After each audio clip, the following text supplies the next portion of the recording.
Well, finally, we're ready to begin. Severe difficulties here getting hooked up because we have people online, so they have to hear what we're going to be saying, what you have to say as well. So, good afternoon, everyone. My name is Joanne Garon, and I am the chair of the Mackenzie Valley Impact Review Board for the Northwest Territories. So, welcome to this session for this environmental assessment. This proposal here in front of you and what we're going to be talking about today is the upgrading of the Mackenzie Valley Highway to an all-season road between Wrigley and Norman Wells. So before we begin, I would like to acknowledge that we're holding this community session in Rádeyı, Fort Good Hope in the beautiful Mackenzie region. We would also like to offer our condolences to the families of the recent tragedies that have happened here and that have affected the whole community. We will begin this session here with an opening prayer, and I'll now invite Elder Thomas Manuel to give an opening prayer. And then after the prayer, I would like to call on Joseph Koba, the president of the Yamoga Land Corporation in Gothenburg District, who is here to make some opening remarks. Hello.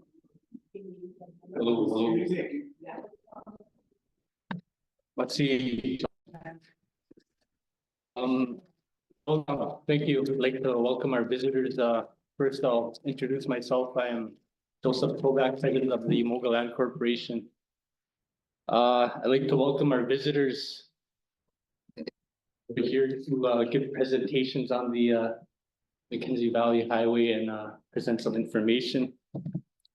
On the long discussed Mackenzie Valley Highway, we want to hear your views and concerns from the Assembly. We're experiencing a lot of things today with climate change. We're experiencing a lot of changes on the land that present a lot of challenges. Today we have low waters that make our river no longer a reliable supply chain. Also, we are plagued with a lot of challenges here in the community, such as the cost of living and lack of infrastructure for economic conditions. There's a lot to discuss. We will be impacted in many ways with this Mackenzie Valley Highway. Your views and concerns will help shape how we mitigate these impacts the best we can. And we need to hear whether you support or oppose the highway. Have the chief here who has some opening comments and remarks as well. But thank you and welcome. Good afternoon. That was custom before we were opening that to start doing the opening prayers and that, just to make sure that we're guided the right way, we make the right decisions for our community. So before we start getting right into the formalities of the opening remarks, we'll do the opening prayer. Masih. Thomas. Follows manual if you want to put over the prayer.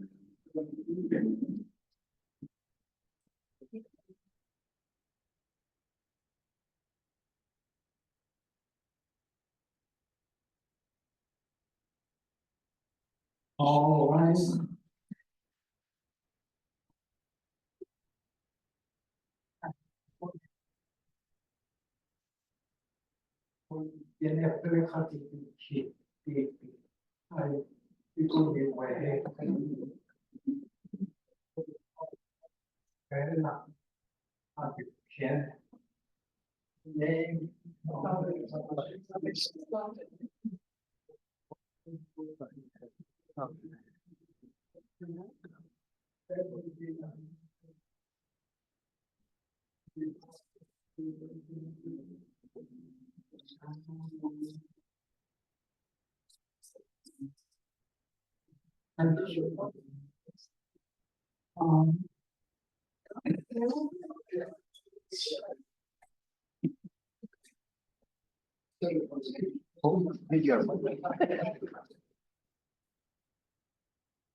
Hello, Bussy, for your opening prayers for Elder Thomas Manuel Senior.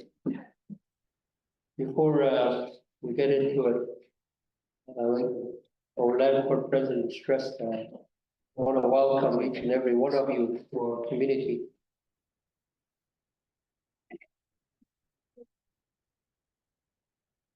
Chairperson for the Mackenzie Valley Impact Review Board, Joanne Denron.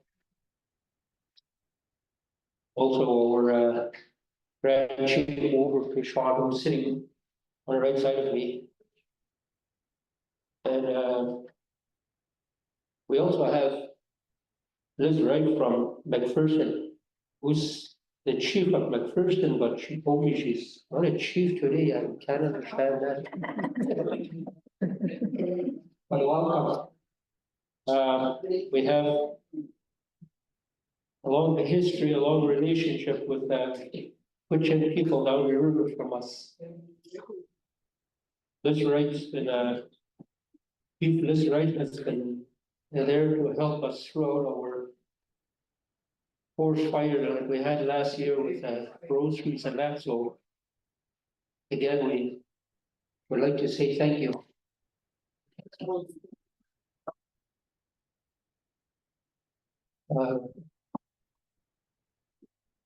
With that, I would like to also recognize our high school students that are here or were here. I think some of them are still around, who are elders. We have some of our counselors here in the building and our land court directors also. Yes.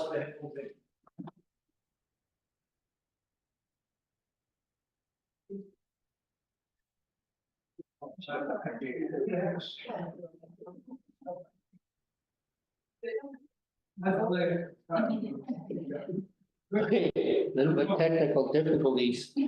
Okay, but mostly for that, thank you guys for coming and hearing our. We're gonna have some good and some bad comments in regards to the highway. As you guys are aware, our community has suffered a high loss of young people within the last few weeks, so some comments might not come out the right way, or some of our people might say it, but I ask you guys to just bear with them, as a lot of our young people and some of our community members are still going through the grieving process.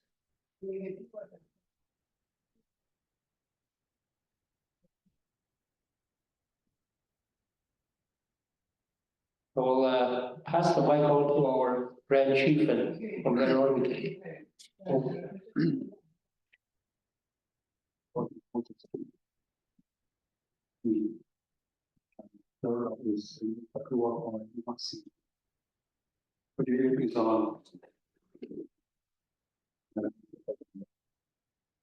I was the other way around, so now and then they turn it around. So we push the others, we open the door, we make sure. Yeah, so okay,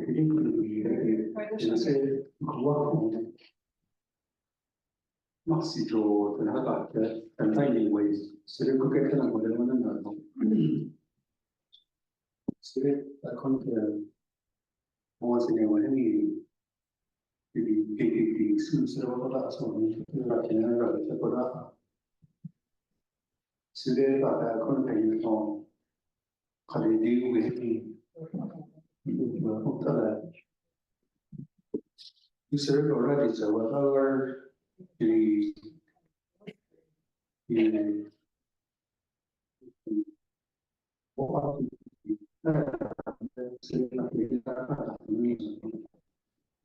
Ang possibility could be the next activity is the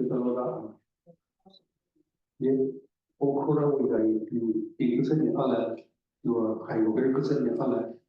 We said that each other on a as a day very okay, and show on a okay. After that, you could buy it and we are then we can. We're not in there as a good up. Put up the to put up what you want on another. Sino sa ever you want to government why secure the whole wala kinara ka sa kanan hindi kinara ka sa kanan sige we yes nazara ko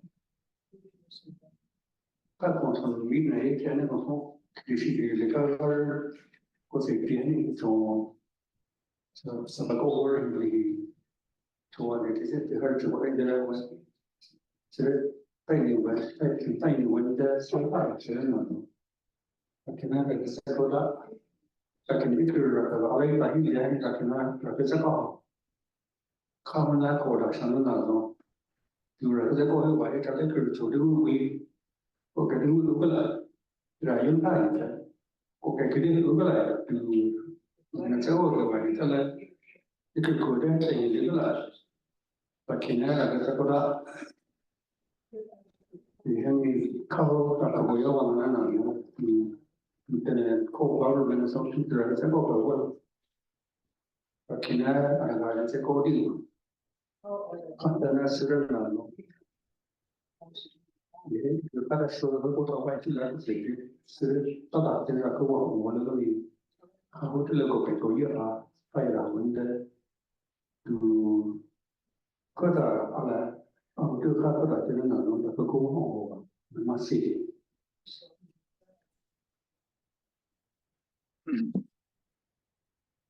Before we start, I almost forgot, maybe we'll get to an introduction, Robert Gable introduction.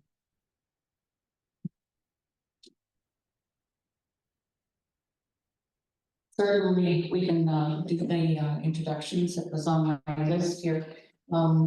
So as I stated, my name is Joanne Darrow and I'm chair of Mackenzie Valley Impact Review Board. My board members will introduce themselves. I'm Brenda McLeod Gauthier, and I'm with the review board. I am the DHO representative.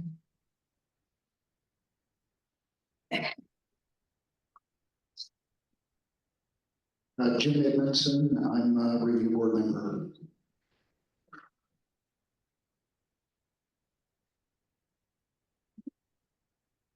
David Ruto, and nominated by the Wichita Council. I've been on this, going on 8 years. Good afternoon, everybody. My name is Sheila Montgomery, and I'm a review board member just since this last March. I'm Mark Phillips, the Executive Director with the Mackenzie Valley Review Board. Nice to be back in Fort Hope.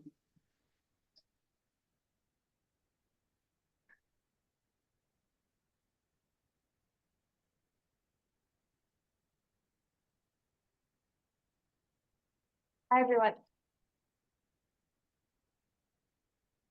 Hi, everyone. Catherine Fairbairn. I'm the manager for the Valley Highway Project on the Reef.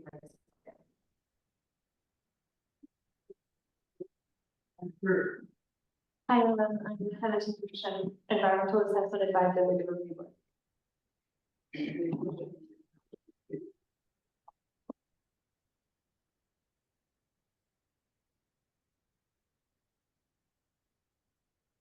Hello, I'm Kelly Adjun, I'm Community Liaison for the Christian Settlement area. Can you hear me? Donna Shear, I am the engagement specialist for the review board.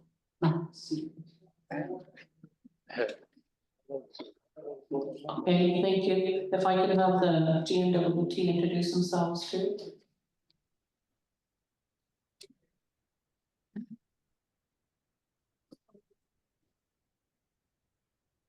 Thank you, everyone. My name is Seth Bonnet, and I am the Director of Strategic Infrastructure for the GNWT's Department of Infrastructure. And I am overseeing the Mackenzie Valley Highway project as we advance through the assessment. Hello, everybody. My name is Patricia Coyne, and I'm the manager of the Mackenzie Valley Highway Environmental Affairs team, and I work for SAB. Just one second. Hi, everyone. My name is Kelly Barassa. I'm a senior environmental analyst. Fine folks. Good afternoon, I'm Charlie Colley, Mackenzie Valley Highway Liaison Officer representing the Sato Secretariat. Hello, everyone. My name is Jeff Edison. I live in North Wells. I'm the GNWT Infrastructure Superintendent. Hi, my name is Erica Bedard. I'm with Palo Stantec. I'm a consultant to the GNWT development team. Hi, my name is Jennifer Henneberry. I'm with DPRA Canada and I'm a consultant with the GNWT. Thank you. Thank you.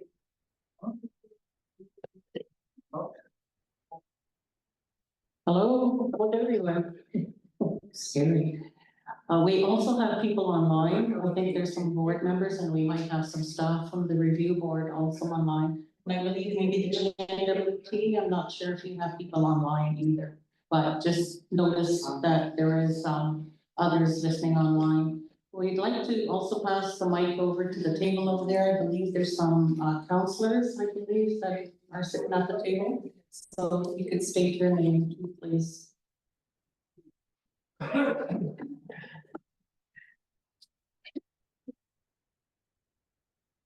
Paul Soy, I represent the Yomogala Corporation. Marcel Benjamin, like President of Yomoga. Arziegi, Moga Land Corporation. Metro Shade, Yomogala Corporation.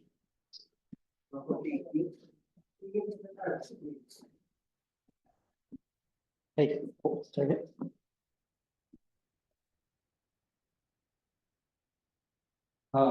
Before we get on, I spotted somebody in the crowd at our SSI chairperson, Charles McKay. Yeah, good afternoon, everyone. Charles McNeely, chairperson for Sato Secretary. Good to see you all. We also have our BT president, Rory McKay.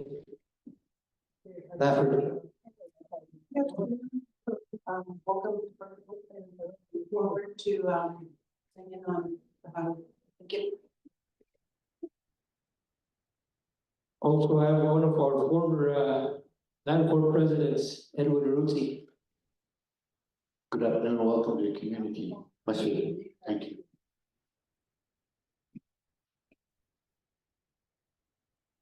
I think we got everybody. Like you have the stage. Okay, thank you. Well, we'll start the meeting procedures and how this is going to hopefully go for the rest of the afternoon and for this evening. The review board is going to be here overnight. But the GNWT, I think they have a hard stop at 8:30, I believe, so they'll be heading back to Yellowknife, but we'll be overnighting, so there'll be an opportunity to ask us questions or mingle with us later in the evening.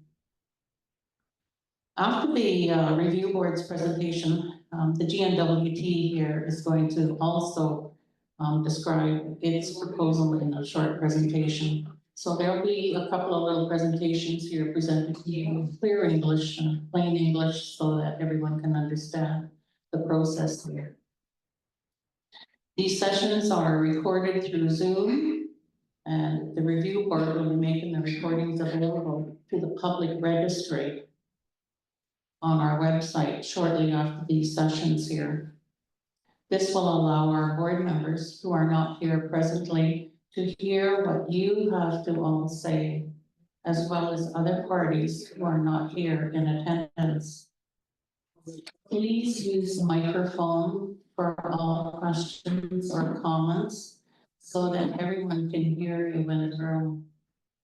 And please remember to state your name if you're going to speak so that we can have it on the record. And please speak slowly and clearly to allow for our interpretation to take place. We would like to recognize our interpreter for today's sessions. Our Gacho Botany interpreter is Lucy Jackson, Elder Lucy Jackson. She'll be interpreting throughout the session, and I think some of you all know when these here, it's on these little recording things, it's on channel.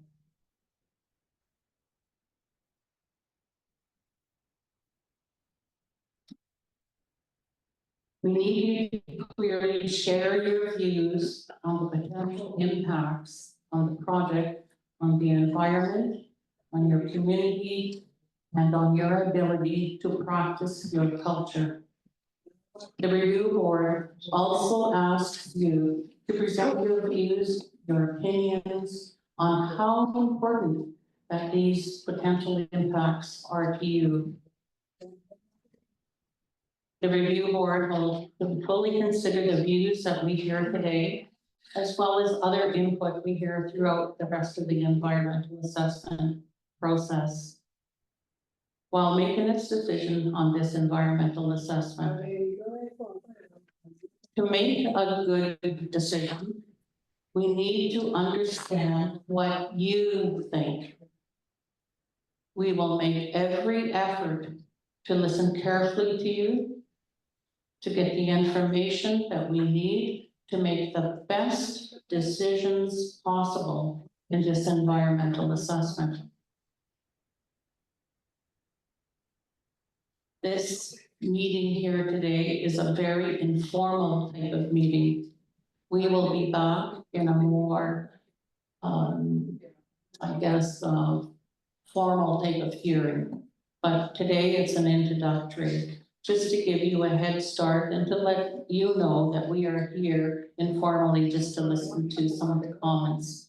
You will also have an opportunity to make more comments later on in the formal hearing that the board will hold.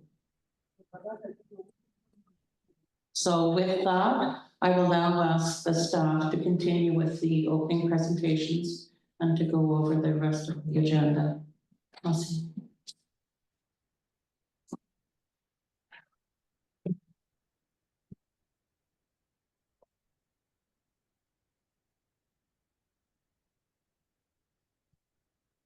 Hi, we just have a few slides to look at.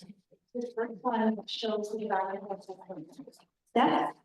And the last time that we were here for scoping.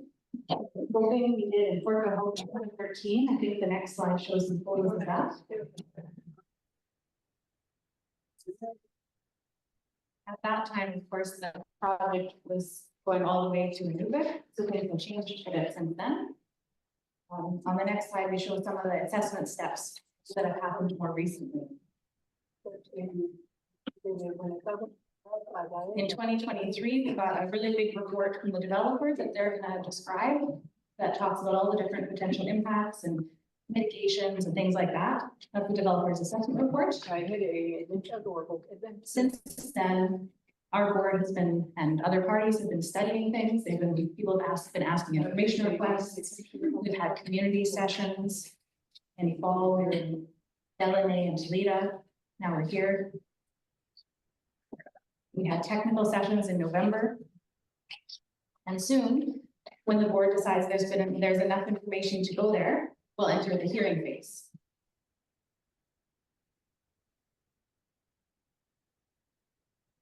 There's a handout at the front that has some questions to think about. We want to hear as much as possible from all of you today. I'm sure you already have many thoughts. There's also a piece of paper that has some of these questions and the questions on the next slide. Just if there's other things you want to think about, or if that prompts anything that you want to share with the board.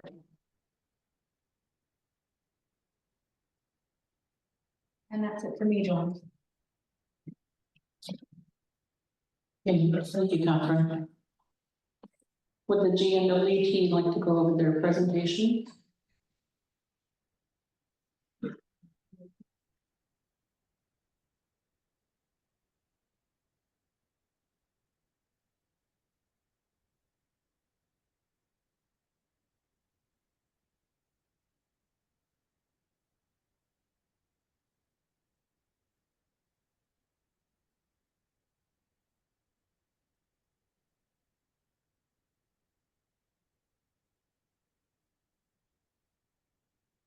All right, everyone, while we're getting the deck cleaned up quickly, on behalf of, government local territories, projects and our project team. I'd like to start first and foremost by thanking you for, welcoming us to your community. I would also like to express our, sincerest condolences for the, recent losses in the community. Recognize it's difficult time for everybody. Fully appreciate your time today. Our goal today is to present to you a quick overview of the project that we proposed. And it's currently undergoing environmental assessment. I'm sorry, I'm going way too fast for you, so I'm slowing down a little bit. We have a short deck outlining the project description, some of the engagement that we've done to date, including here in Rádeyı, and other communities. We'll talk a little bit about the impacts that we've identified and have proposed to address. And ultimately, the goal here is for the review board to hear from you both the positive and the negative thoughts that you have in this project potentially. So Neil, thank you for your time today.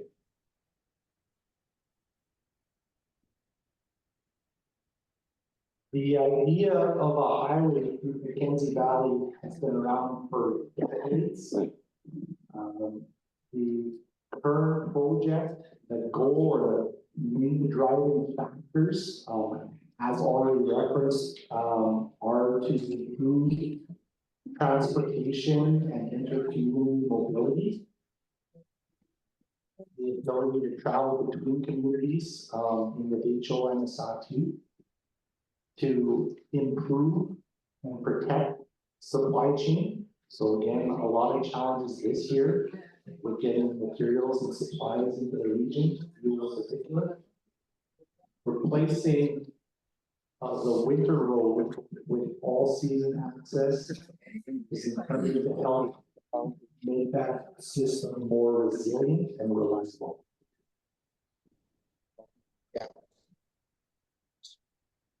There's also the potential for this project to help diversify and expand the economy through activities like resource exploration and development or tourism, and provide direct benefits to employment, training, business opportunities associated with the construction of the project and the operation and maintenance of it.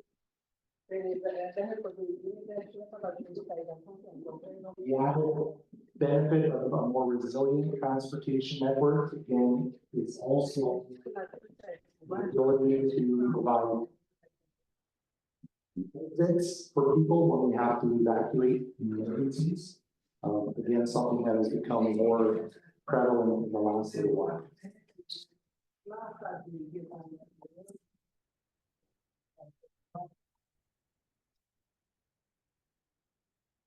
project we've got proposed right now is mentioned by the review board. It's specific to the section of the Mackenzie Valley Highway between Wrigley and Northern Wells.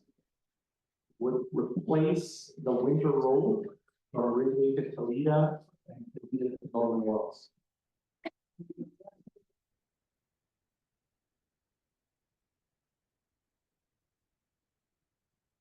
Current plan would be to follow the existing winter road alignment as much as possible. To reduce new footprint and new disturbance on wildlife habitat, the natural vegetation in the valley. As well as to take advantage of the existing bridges that are already placed along the road.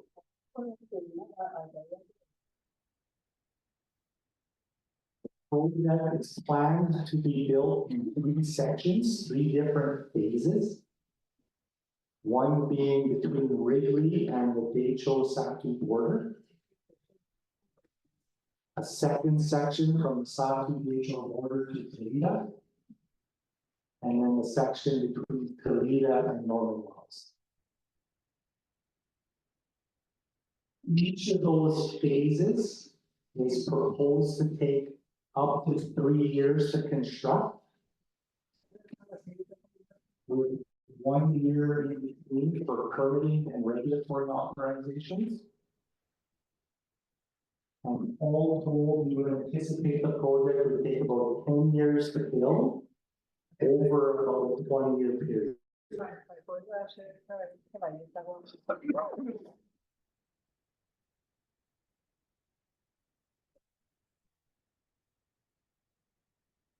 Construction activities would be comprised of first and foremost mobilization and staging of equipment, fuel, and materials, establishment of laydown works and camps for construction workers and employees. Some of those would be temporary, some of them could become more permanent to support ongoing maintenance of the highway. There will be some clearing and widening of the existing winter road right of way to accommodate an off-season road.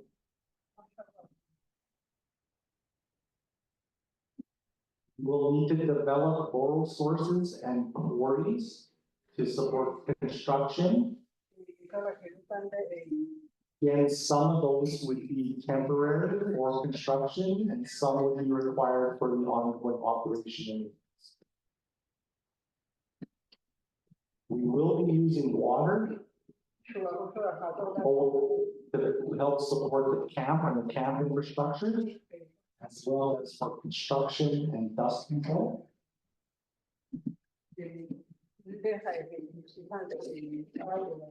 Construction itself will be comprised of hauling material and placing material and compacting material to build the actual road embankment.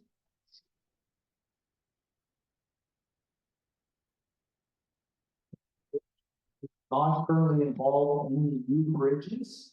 However, we will be required to place culverts at various locations to help improve and manage the water flow.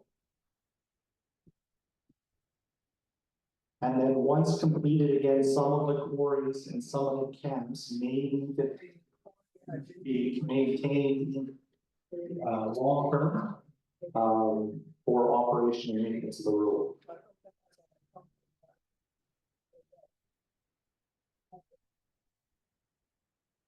Once the road is open, we are estimating that we would have approximately 50 vehicles per day traveling on the road.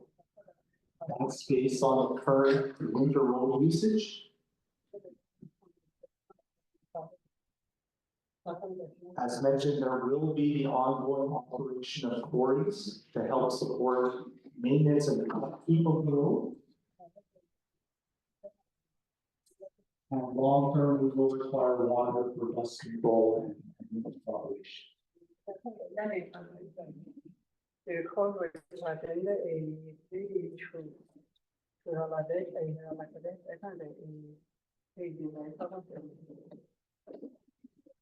I mentioned earlier that the idea of this project has been around for decades. The initial project description was developed through engagement with communities in the Mackenzie Valley back in 2010, 2012.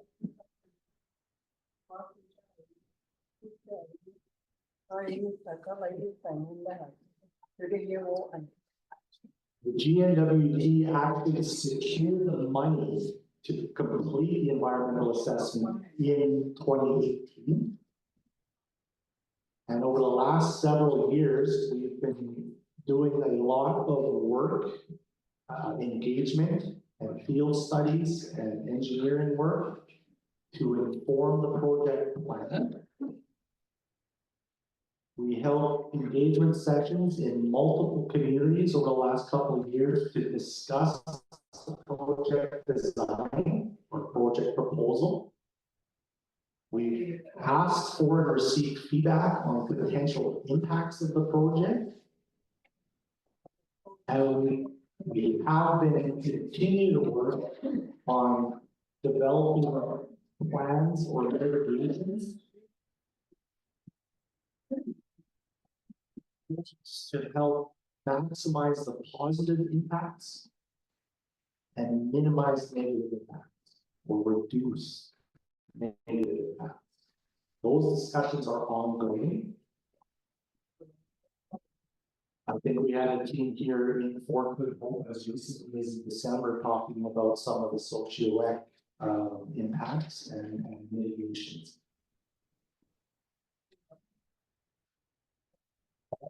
The information we collected today, next slide, has been compiled into what was referenced to earlier as the date report. The developer's assessment report, which is a big document. It outlines the project description and how the project will interact with the environment and the communities and the people.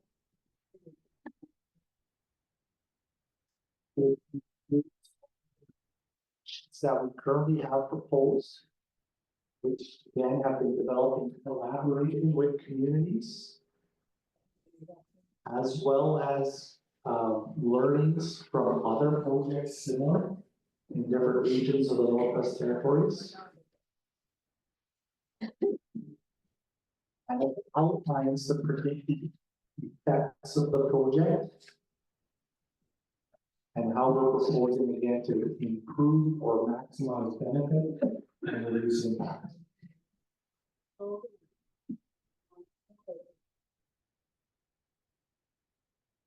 That report was provided to the review board back in October of 2023. And it's currently undergoing analysis by the review board and by all parties to the EA. It's why we're here today, to receive additional feedback on how we can make the project better. Some of the notable findings, the information that we presented in that document, include generally that there's a positive sentiment. We have heard in almost all of the communities or all of the communities that there's generally a desire to see the project move forward. People see the need for the road and the potential positive impacts economically as well as socially. But we're hearing communities are wanting and needing to be prepared for the road when it does come forward, when construction does start. Most of the socioeconomic impacts that we've identified have been deemed to be not significant following the application of mitigations that we've outlined and have proposed to work collaboratively with communities to to monitor.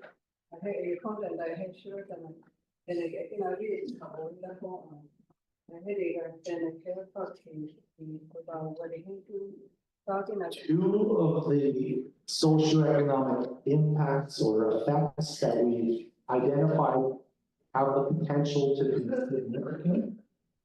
Or the increased availability of drugs and alcohol in communities that have improved access to the Southern Transportation Network.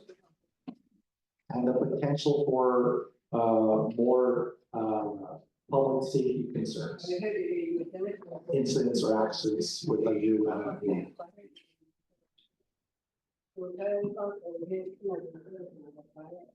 new and ongoing monitoring will be required. Again, we're proposing collaboratively with communities to monitor the road through construction as well as the early years of operation and maintenance to identify any of the changes that may happen that may need to be adjusted.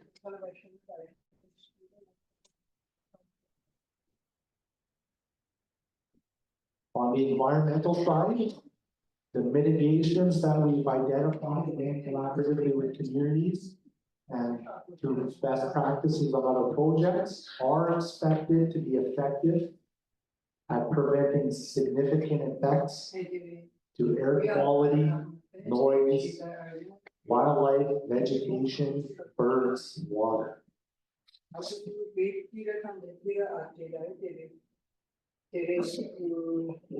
The project will include access to harvesting in traditional land use areas.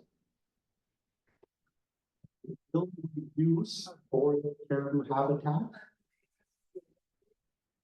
Of note, the amount of existing disturbance to boreal caribou habitat has already been significant.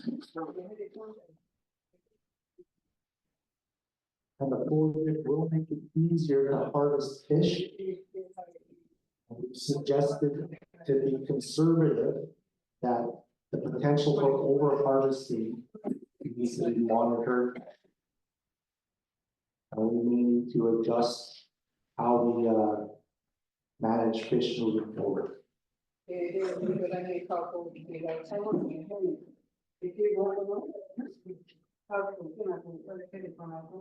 The project is currently in the analytical phase of the environmental assessment. Up on the screen, it's hard to read, I apologize to folks.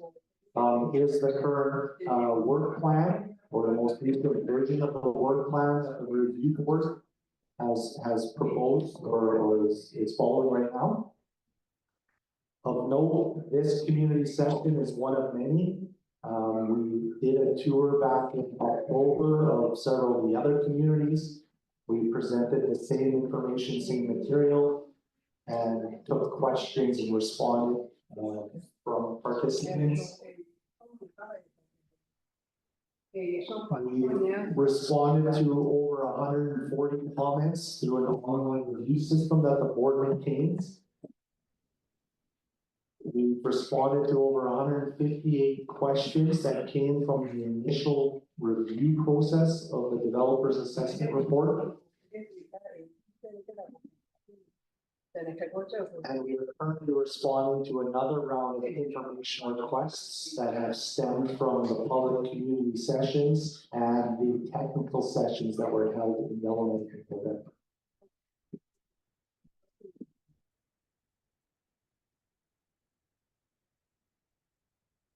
Some of the themes of the information requests and questions that we've been receiving related to the proposed construction schedule. So as I mentioned, the project as planned is 3 phases, one after another, over a 10-year period, in a 20-year period. We've heard from a lot of the communities in the SAW2 that that's too long, and we need to be figuring out how to do it sort of faster. What we proposed or outlined in the developer's assessment report is that there is an alternative approach where the entire project can be built at once in all three phases going together simultaneously. That would require a large investment upfront. It would speed up the construction schedule. We could deliver the project in probably 3 to 4 years without approach. Provided we had all of our regulatory permits and authorizations in place, and we were able to successfully procure and contract out the work. We've been responding to several questions related to the detailed design of the project. One of the things we flagged is that the design is not yet complete. We still have engineering work underway right now, and over the next couple of years to help inform the final design for construction. And we've been responding to questions on how traditional knowledge is informing the project and how it will, as we monitor and adapt as the project moves forward.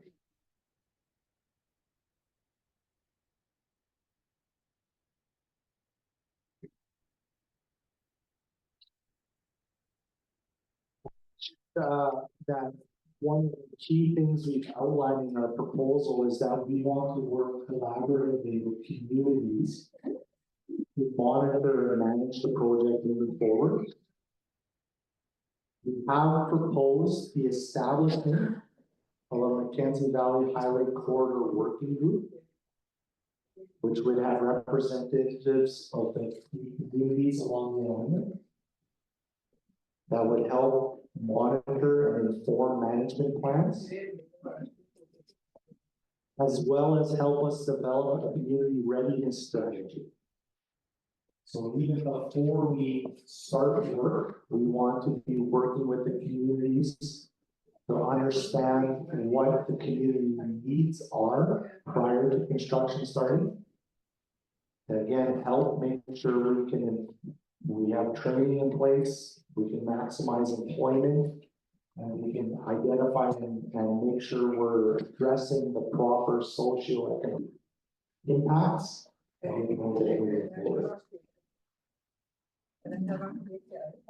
We have proposed that working group and that development of a community readiness strategy needs to be established a year before construction starts to allow us to be ready.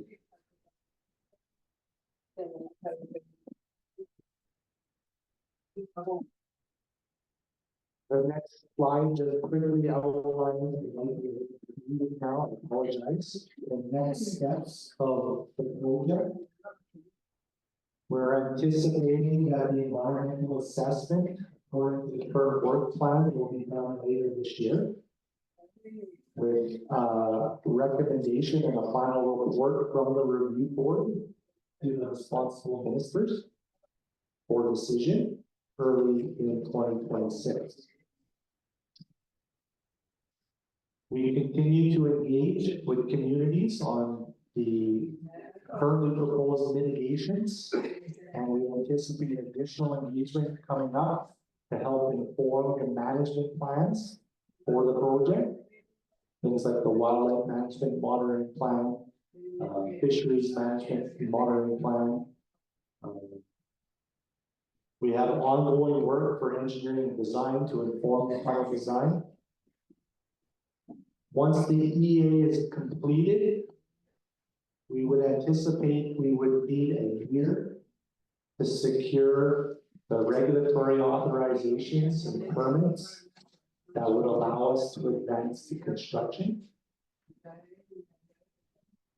And we are currently looking at opportunities and options on how to fund construction.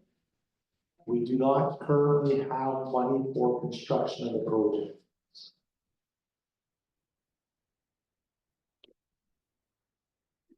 If everything aligns perfectly and that we get a favorable decision from the review board, ministers accept the report findings, we're able to secure construction funding and procure contractors to deliver the work.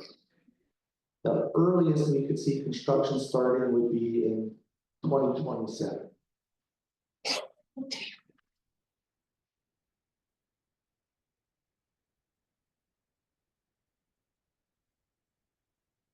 Maybe I'll skip it there. I did already touch on this one.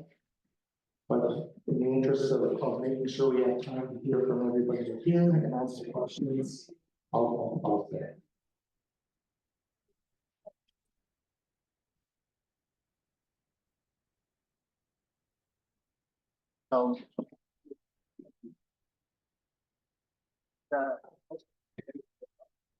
Okay, thank you, Masi Chalasa, for your presentation.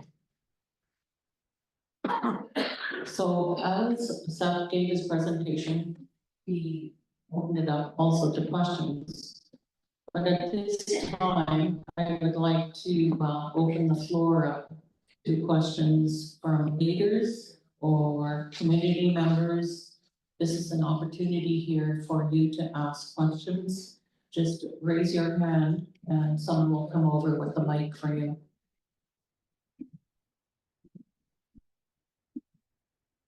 Remember to state your name again for the record. Merci. Okay, thank you, Paul Facility, Yamavel Land Corporation. Just for the project, I know a lot of people use the road that area. I was thinking, maybe some of you might have used it. You answered some of the questions with the terrain, like going from, let's use an example from Delegate Junction, Rosie Cabin, Drive Shaft. I know they modified some of the from pipeline crossing. So I don't know how you would determine cost that for the terrain. And another thing too, the lady mentioned the new side, but I know we're not in the right of way. The only impact that we have, we're not part of the project. I guess my suggestion to the board is any information that was I guess part of the feasibility from Good Hope to a new. We would love to have that information for our disposal to maybe consider making a project that way, because our terrain is a lot different from Delegate onto Rádeyı. So the information, we could use it for winter roads. Recently, our SSI Assembly passed a resolution to open up that side of it to make it easier for transportation of goods and services in our area. So I just wanted to throw that, maybe GNWT might have that information, maybe the board might have some going back to the design of the lead core, when we build that road gateway, so we have that information at our disposal, so we can use it to build a winter road along the Kitchen Travel Council in relationship with that. That is a project that we can open up this way that helps out alleviate costs on goods and services transferred from Newman this way or going that into. So I just want to recommend to the board, if there's any information that the GNWT has or the review board pertaining to the project that we would love to have that information. But with the project going that way, I say good luck with that. And hope you guys accomplish that. But then us, we're looking at on our side the project going that way. So we want to build on a relationship with the Kitchen Travel Council and leadership help us kickstart that. I know the information is there, but if we could have that at our disposal, if that's okay with the board and the GNWT. Thank you very much for your comments. We will share our information, definitely what we have available, and the GNWT, I think, and speak for themselves. Thank you very much for your comments. Yeah, so as referenced earlier, the original. Did we dive in? Oh, the original project description or the original project from back in 2012 did include all the way to Nubik. And as part of that, we have a project description report, I believe, for the northern section that was developed collaboratively with the Indigenous governments and communities. I believe that is available on the public registry. But we will make sure we get a copy of that to you guys, and we're not going to share information. Again, the current project has been de-scoped since then to the southern portion, but the long-term vision remains the same.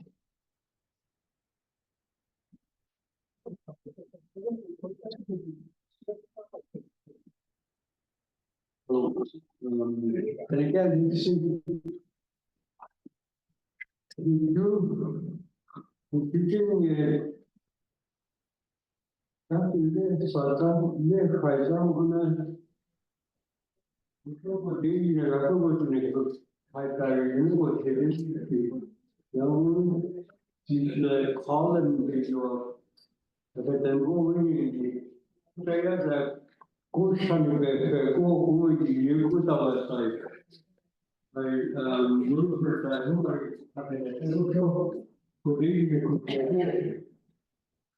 They had a hard, even that.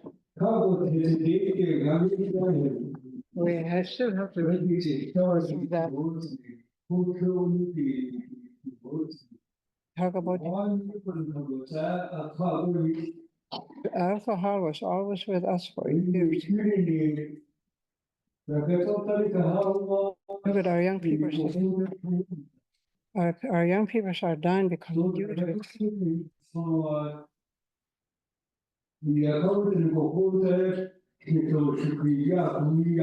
A lot of them have died. You could see our graveyard. Everybody that's an issue for them, a concern. However, for the future, the Mackenzie River too is drying up. We relied on the barges to bring in all our materials. There's no more of that. Now we have the winter road. There's no issues about the winter. Now, because we live in fear, people live in fear. However, for the future, we're going to see an increase of cost of living. We're going to see an increase of cost of living. So when they're talking about the highway,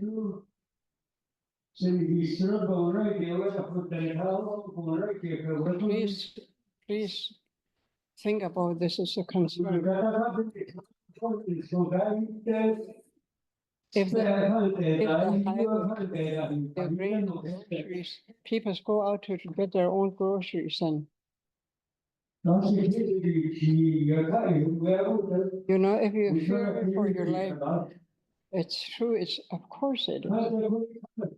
However, for the future, we need to think about the future.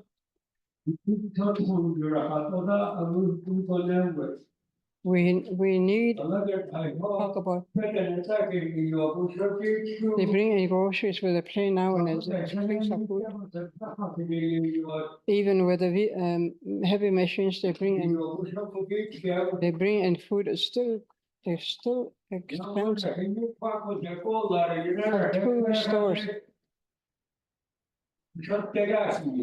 It's an increase every day. Gas is very expensive. Everything, the cost of living is just increased. Well, for myself, I worked on a highway at one time from Simpson in the 70s. I worked with them at that time. And the Dempster Highway too. To the Yukon. I worked there too.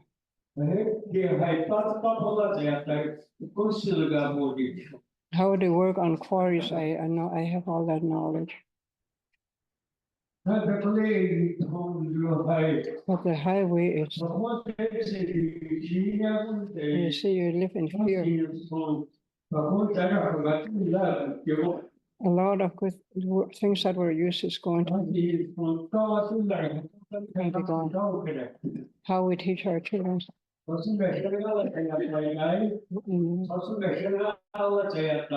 to look after your equipment.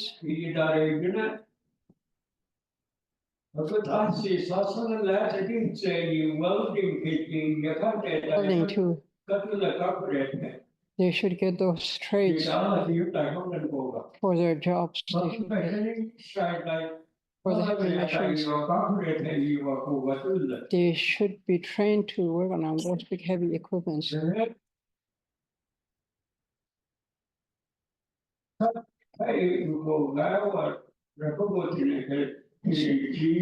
Of course, our people live in fear now. But it's for the future. We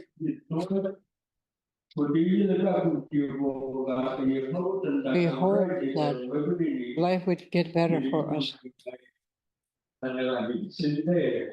So that's what I'm thinking.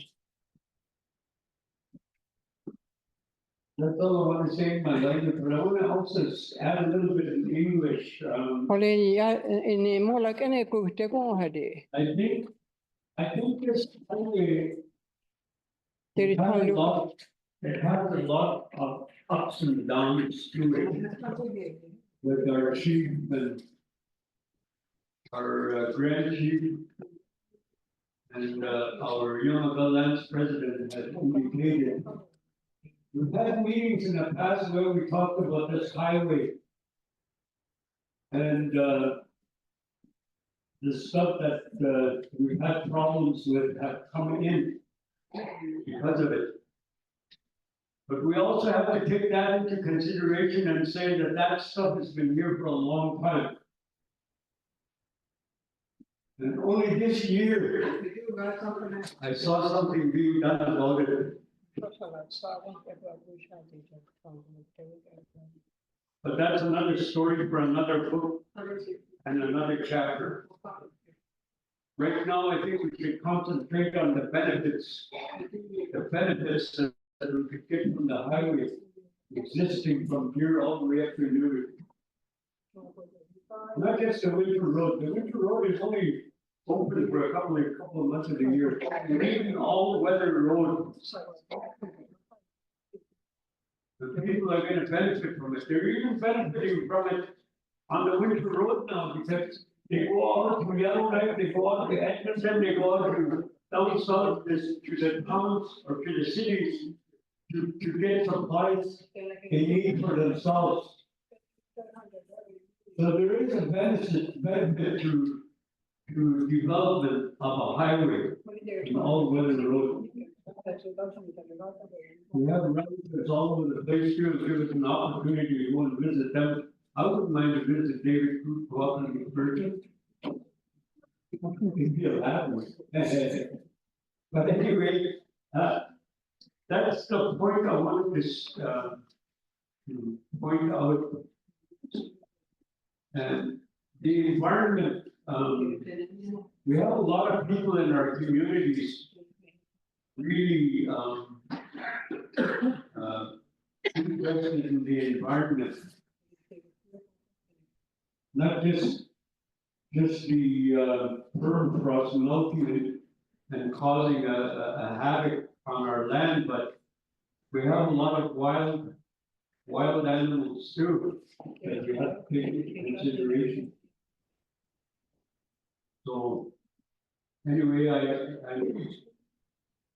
I wouldn't mind to see the highway go through, but at the same time, I don't want people to think that I'm all for the highway. There's a downside to it, and it's been indicated by our leaders, and it's only right that we should take all those things into consideration and make proper decisions to allow something like that to happen in our country. There are other communities up and down the Mackenzie River that are suffering from the same things we're suffering with. But if we keep banging on it, we'll get it done. But we need our communities to stand together along with other communities and stand together as a united front to deal with the problems that we have. We'll see.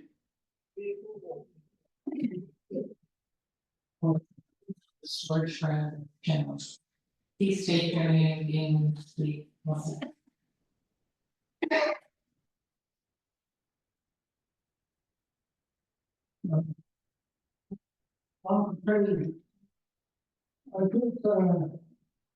think one of the question. A few years ago. We had a group working on the for the highway community. There were kind of crashes. One. Well, I just wanted to know if you're gonna use the same line or if you're gonna make a different line. So, how far on that?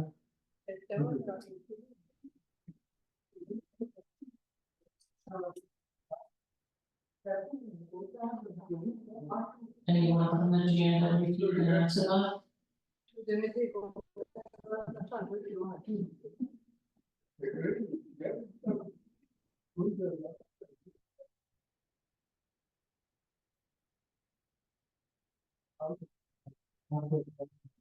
Not certain with this specific area you're talking about. But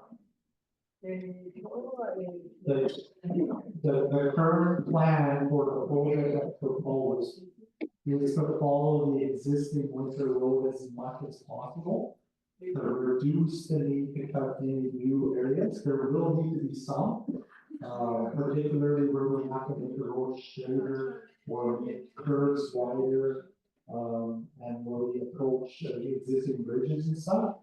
There will be a need to clear brush as part of construction, but our current proposal is to try and reduce that as much as possible and follow the existing. Go ahead,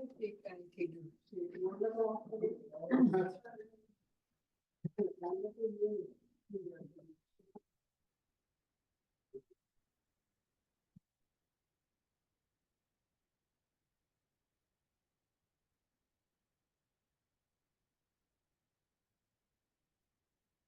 I have an issue here, already chief and leadership talking about asking the government to reroute the highway from the community. Saying that the highway is going right through their hunting grounds where the moose live, so. There are plans to reroute the highway or.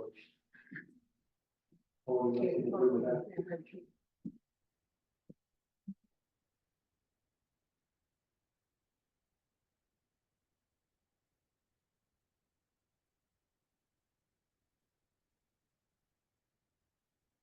Thank you very much.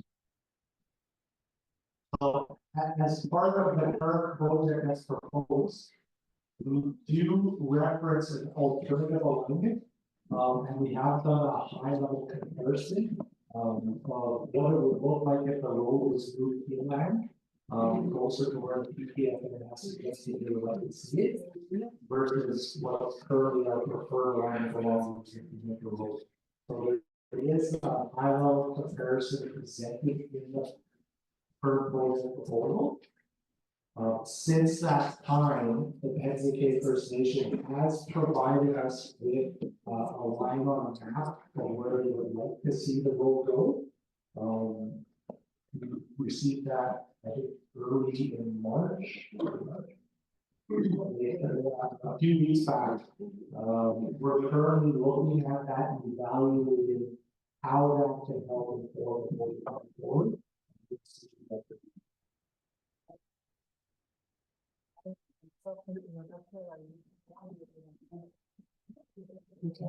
We just had a request from the people online. If you could state your name when you're speaking again, and also to speak right directly into the mic because they're having a hard time to hear. Thank you. Questions or comments? Max? Thank you. My name is Tom Catley. I should work in citizen here. I got a question. It doesn't have to do with the impact. All the time on the negative impacts it may bring into our community. My concern is with the lands on the proposed route.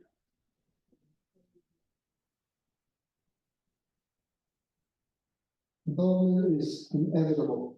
It will happen. I'm just trying to prepare for it. Make suggestions on how to prepare for it. My question is, can the lands on the proposed route on lands on that route be secured or developed and restricted to the Aboriginal people in the South Sea? Because once that highway is developed, whether it's extended right to the Namser, to the Delta, you will have investors from the south that are going to start claiming lands. They're going to buy lands to develop. Here's an idea, right? Is there a way in which those lands can be secured for our development? We be given the first rights on the proposed corridor. Make me feel better. I think they're going to have a whole bunch of southerners that start buying lands in the South too, and you can't control. Is there a way of opening up the old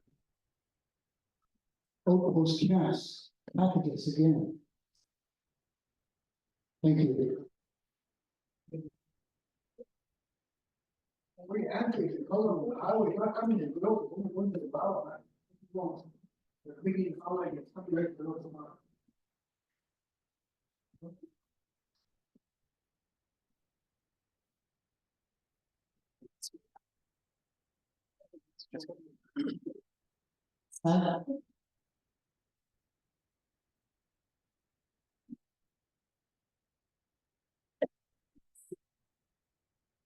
Thank you very much for the question. Yeah, so just to clarify to your point, the current project does go from Rádeyı to Norman Wells. We're not currently proposing to advance further, although that is a longer term vision. With regards to land administration in the Sawtooth region, I can't speak to that. All I can speak to is our project and our project plan. I might be able to take that away and see if there's somebody that can provide some response, but that's not something I can answer to.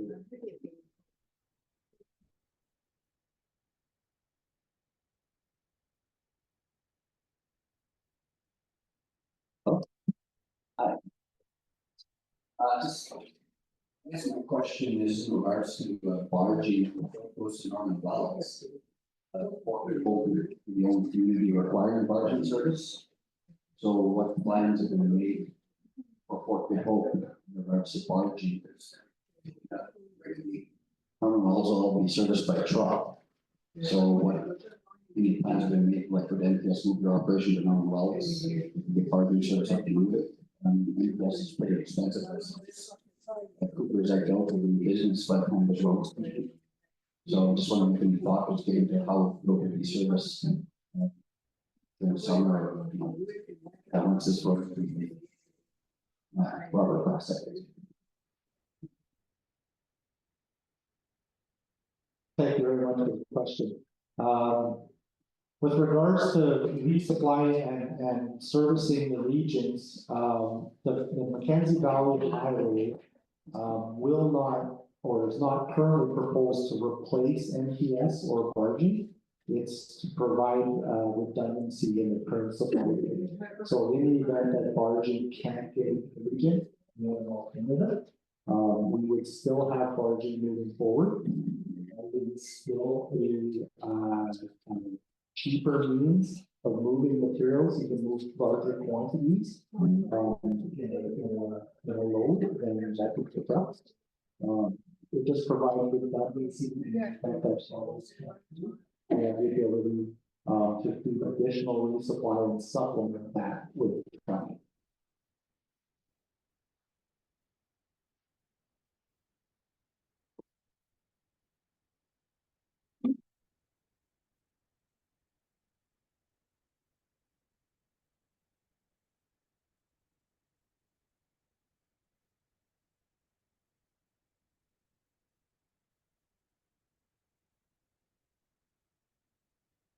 So, maybe that overall. I heard talk on the radio about the winter road everybody's using for the last few years. It sounded like the cutting that came down this way, open up the road when that's what running off that, now the winter road. And another thing I heard is along the highway, along the mountains there on the other side of the river, is not part of the going. I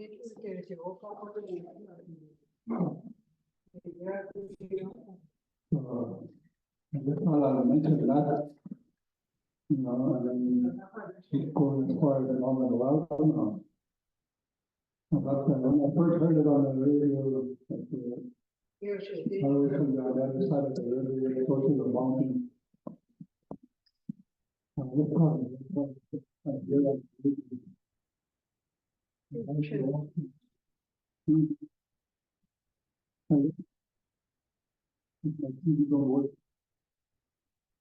Okay. I can share that when you left.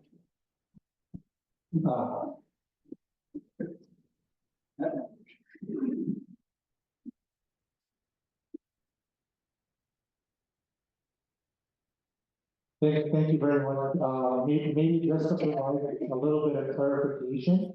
So again, the current proposed project is from Rádeyı to Norman Wells, and we're planning to follow the existing winter road.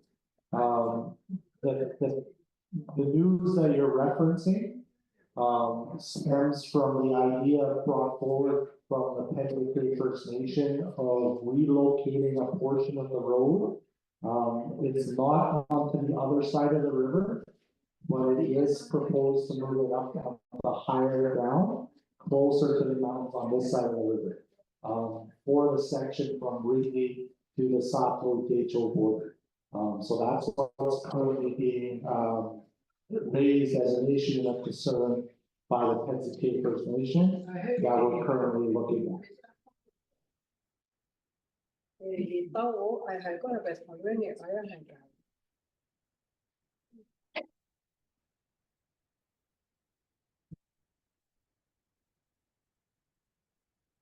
Questions or comments from the audience? Ellie, up at the front.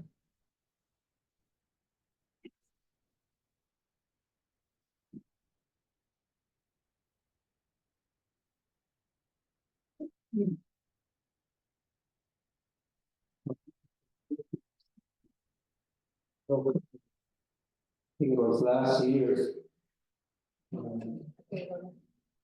I probably had community engagement with regards to highway. And I mean, one of them was how can the government help the communities prepare for the highway? Looking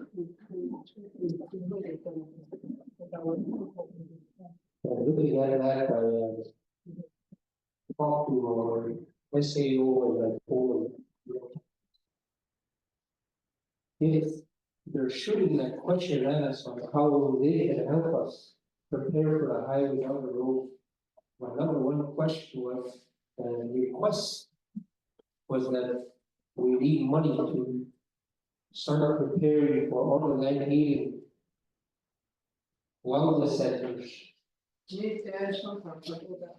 So we put in a proposal for our community and for the rest of our region, like our neighbors, Cold Lake. We can find out that the government shot our request out.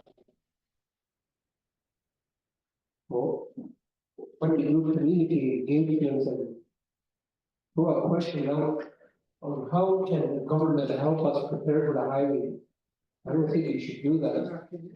You guys gonna lie to us in our face and we'll bring up stuff like that.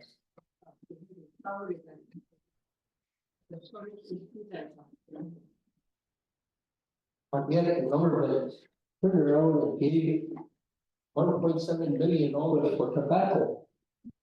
Never mind the poor people in the communities that are suffering with addiction to that.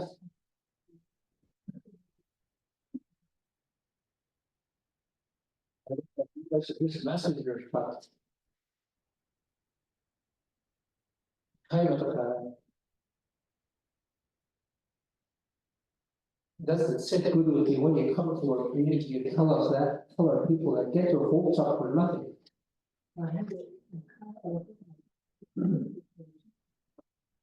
And I see when the government tells people we're going to put a bridge in there, sit back and let everyone fight, and then they grab the money and they use it for another project. And tell the region, we can't help you guys out because we use that money for another project. From the idea of simply putting a ferry in from Toledo to Bear Rock. You see it down on the canister from the new sing a chicken to the person. You see it from the person going to the Yukon.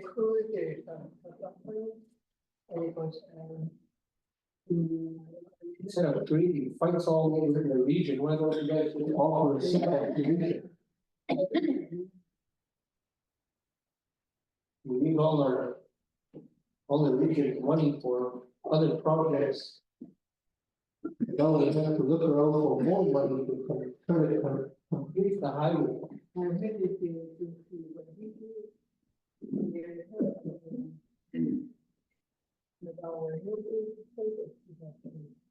So rather than a bridge, do you guys have any other contingency plans, such as a ferry or anything like that, since you guys are broke?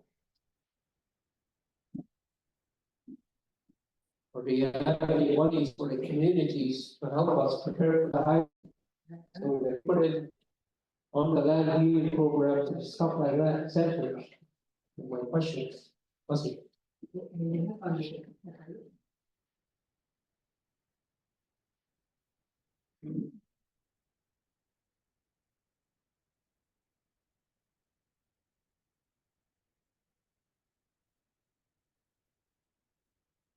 Thank you very much for the questions. So two or a couple of things there to clarify and unpack. One is around the Great Bear River Bridge and its relation to the Mackenzie Valley Highway project.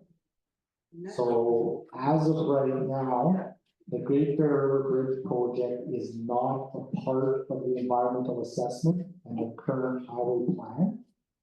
It's a standalone project that, should it advance, would need its own regulatory review, its own permits and authorizations, and as you referenced, its own funding to complete. What we do have right now, as a GNWT is we have funding to complete the environmental assessment for the road project, which we're doing right now. We also have funding for the planning of Great Bear River Bridge, and we have funding for construction of the Great Bear River Bridge. The challenge we ran into is that the funding we have was secured back in 2018, I believe it was. And it is not enough to sufficiently, or not enough now to actually complete construction of the project. So to your point, the GNWT is actively looking at potential alternatives to the bridge. Work is underway right now to see if there's a different type of bridge or a different mode of crossing the river, be it a ferry or something else. That work is currently underway.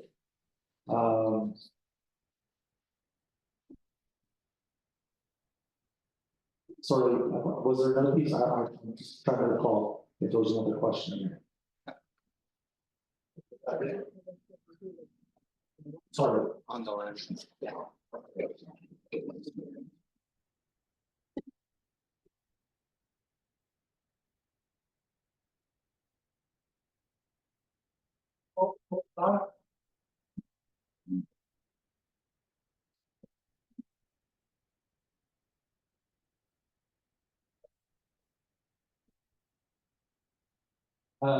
Yeah, but before I ask the same question about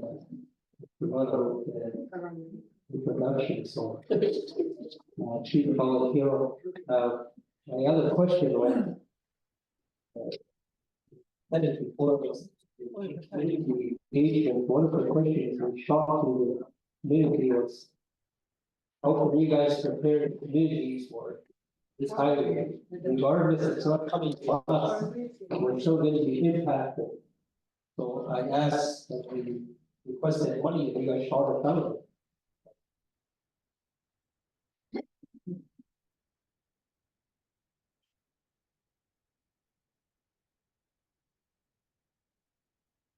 Thank you, and I apologize for having you have to repeat the question.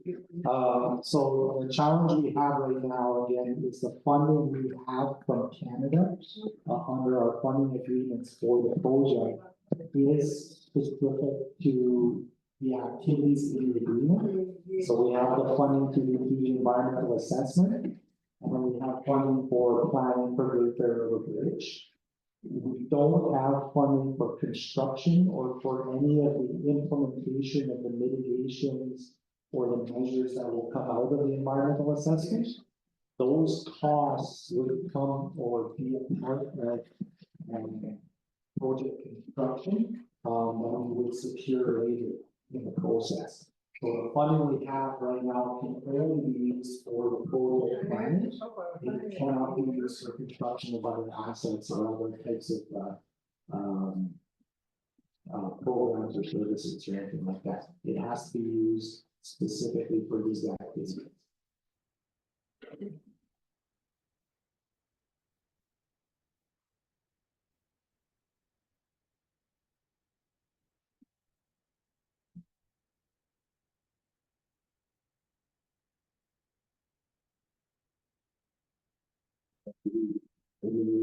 Have a couple of questions. Just based on my observation, maybe you could fill me in here. But on the sweeping section, it started from February 2013 to February 13, 2050. Roughly 2 years. And then there was an 8-year break from 2015 to 2023 before that protest started again. What was it?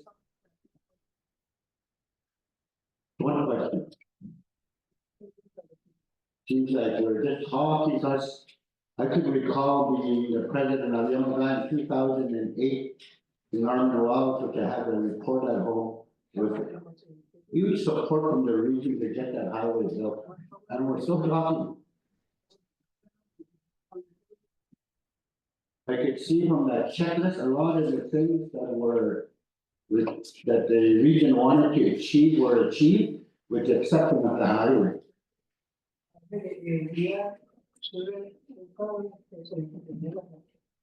So I'd like to know what was that 8-year plan, 8-year break in between 2015, 23. I probably had an answer to that. Maybe that you answer. And it's, we're in 2025. So I see based on this, we're analyzing the whole, going through this analytical period. Following this, you're gonna be going to a decision stage.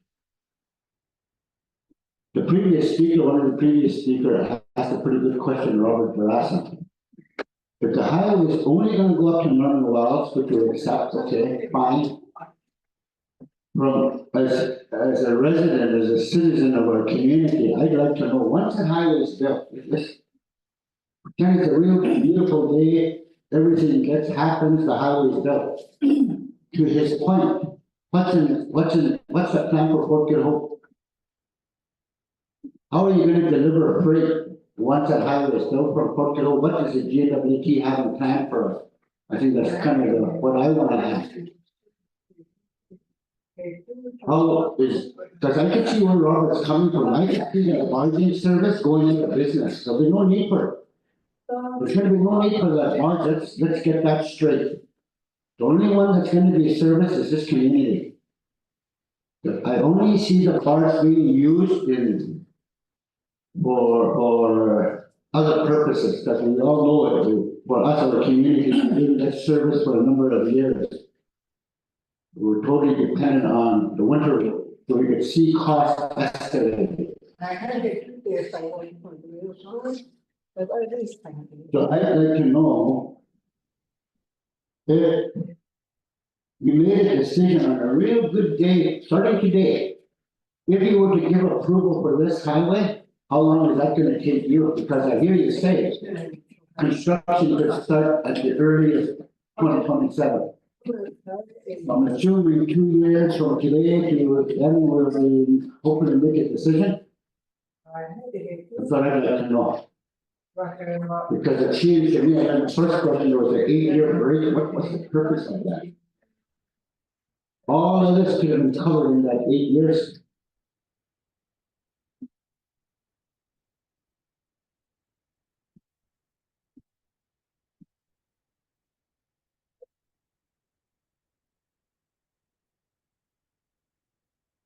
Thank you very much for the questions.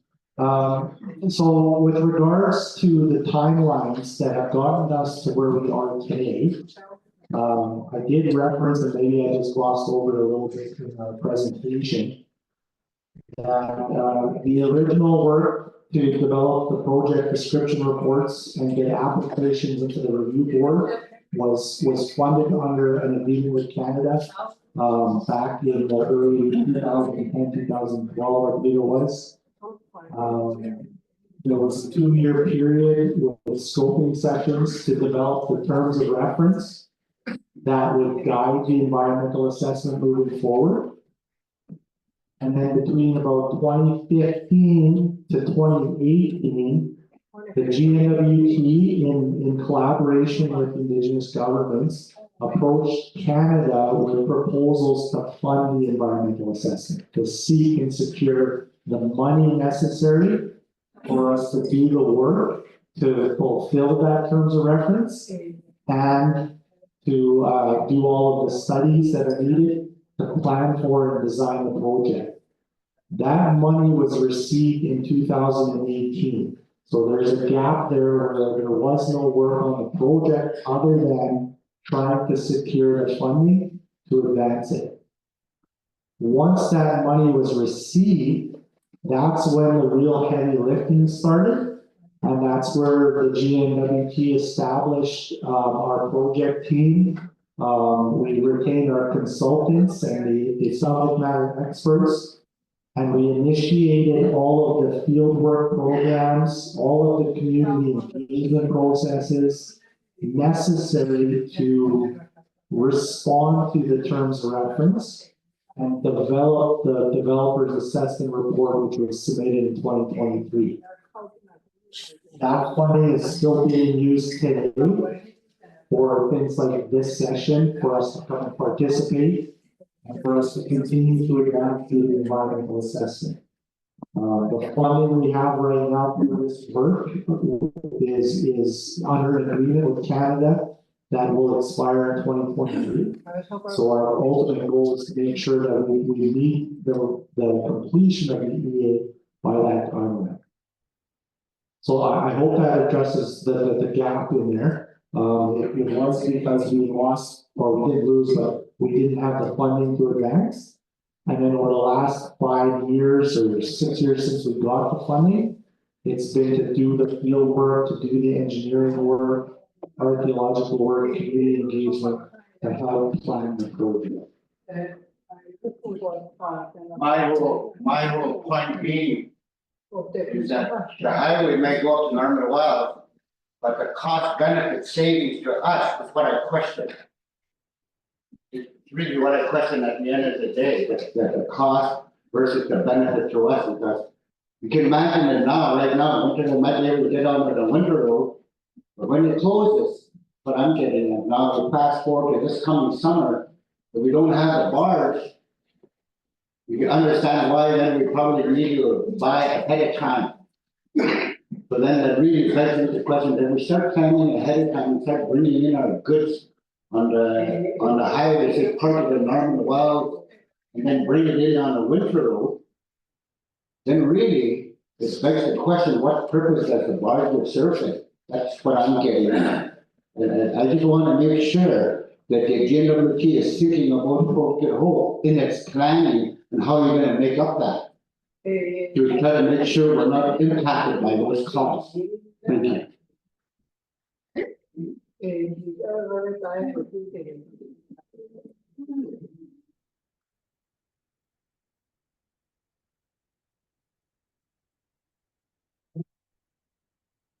Thank you again. Just to that last point, one of the things that I could do is I'll take it back with me. And I'll speak to the folks that are in charge of NTS and this community supply. And I'll see if I'm able to get them to come and maybe they can do a session here with you guys as well. Build an extra mile to here, just up to Normal, take it all over here. Me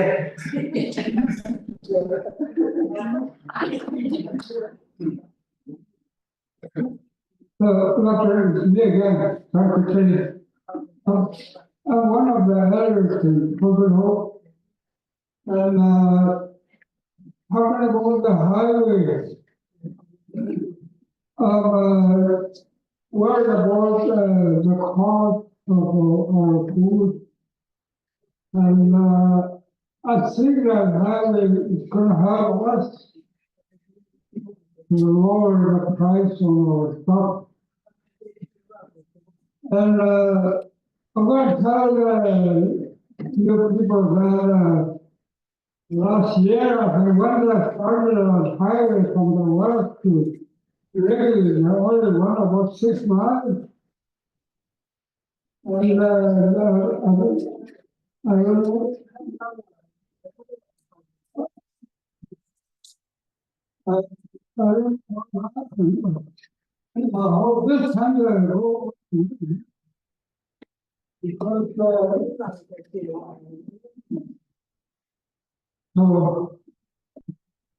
all I have to say. Thank you.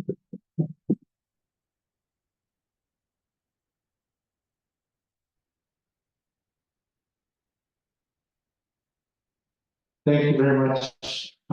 Maybe again, just to provide a little bit of clarity, you're referencing 2 different projects that were advanced outside the scope of the current environmental assessment. And that was the Canyon Creek All-Season Road, which was, I believe, the first 14 kilometers from Norman Wells south.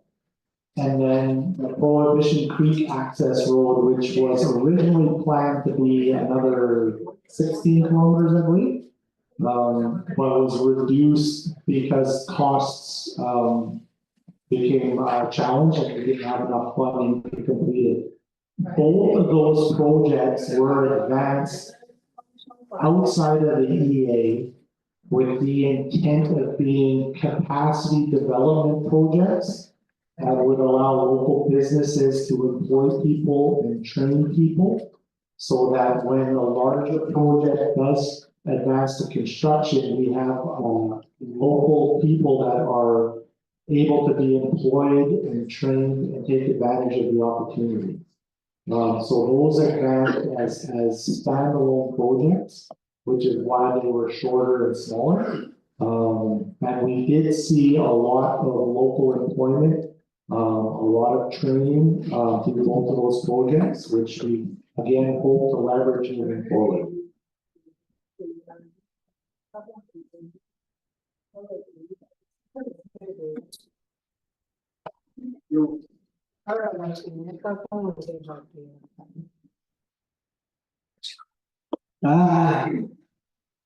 Can, no, we have to wait. And then, if you, get there, you're not over. You go there, if you get sorry, carefully to engage. Say, young man, you want to go there, I have been here for, you want to go there, the highway. this has been addressed for directly.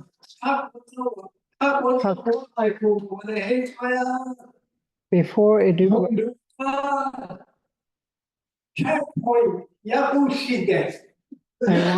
I addressed checkpoints from for Fort Good Hope to down.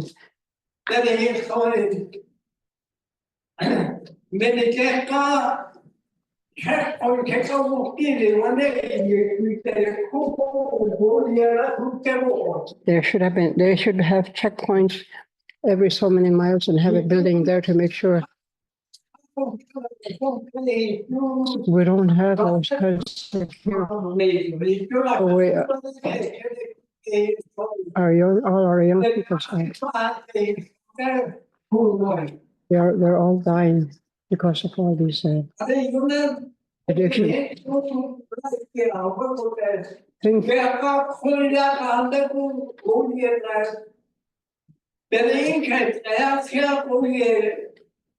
Another cat, so definitely two different capacities can work in those mermaids.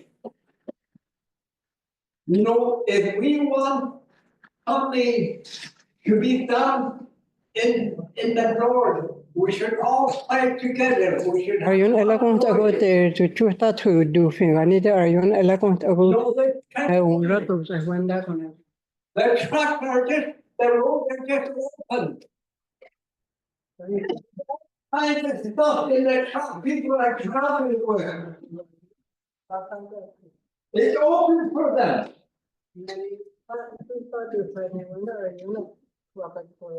No, everything that comes from south.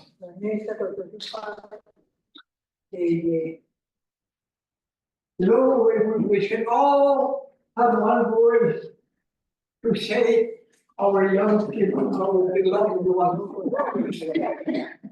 So I listening to all the people that talking and we're trying to do something, but I think if we all have one voice to have checkpoints, where we can control. We can control our highway. That's the only way. I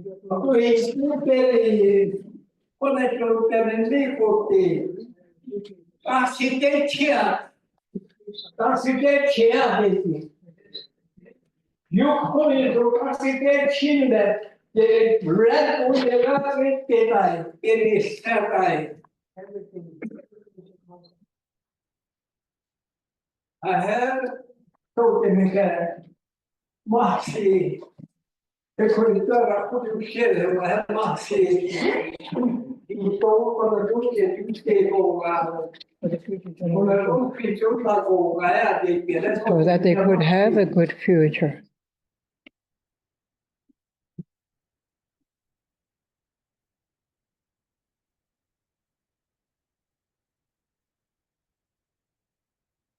think the chief has had his hand up there for several times.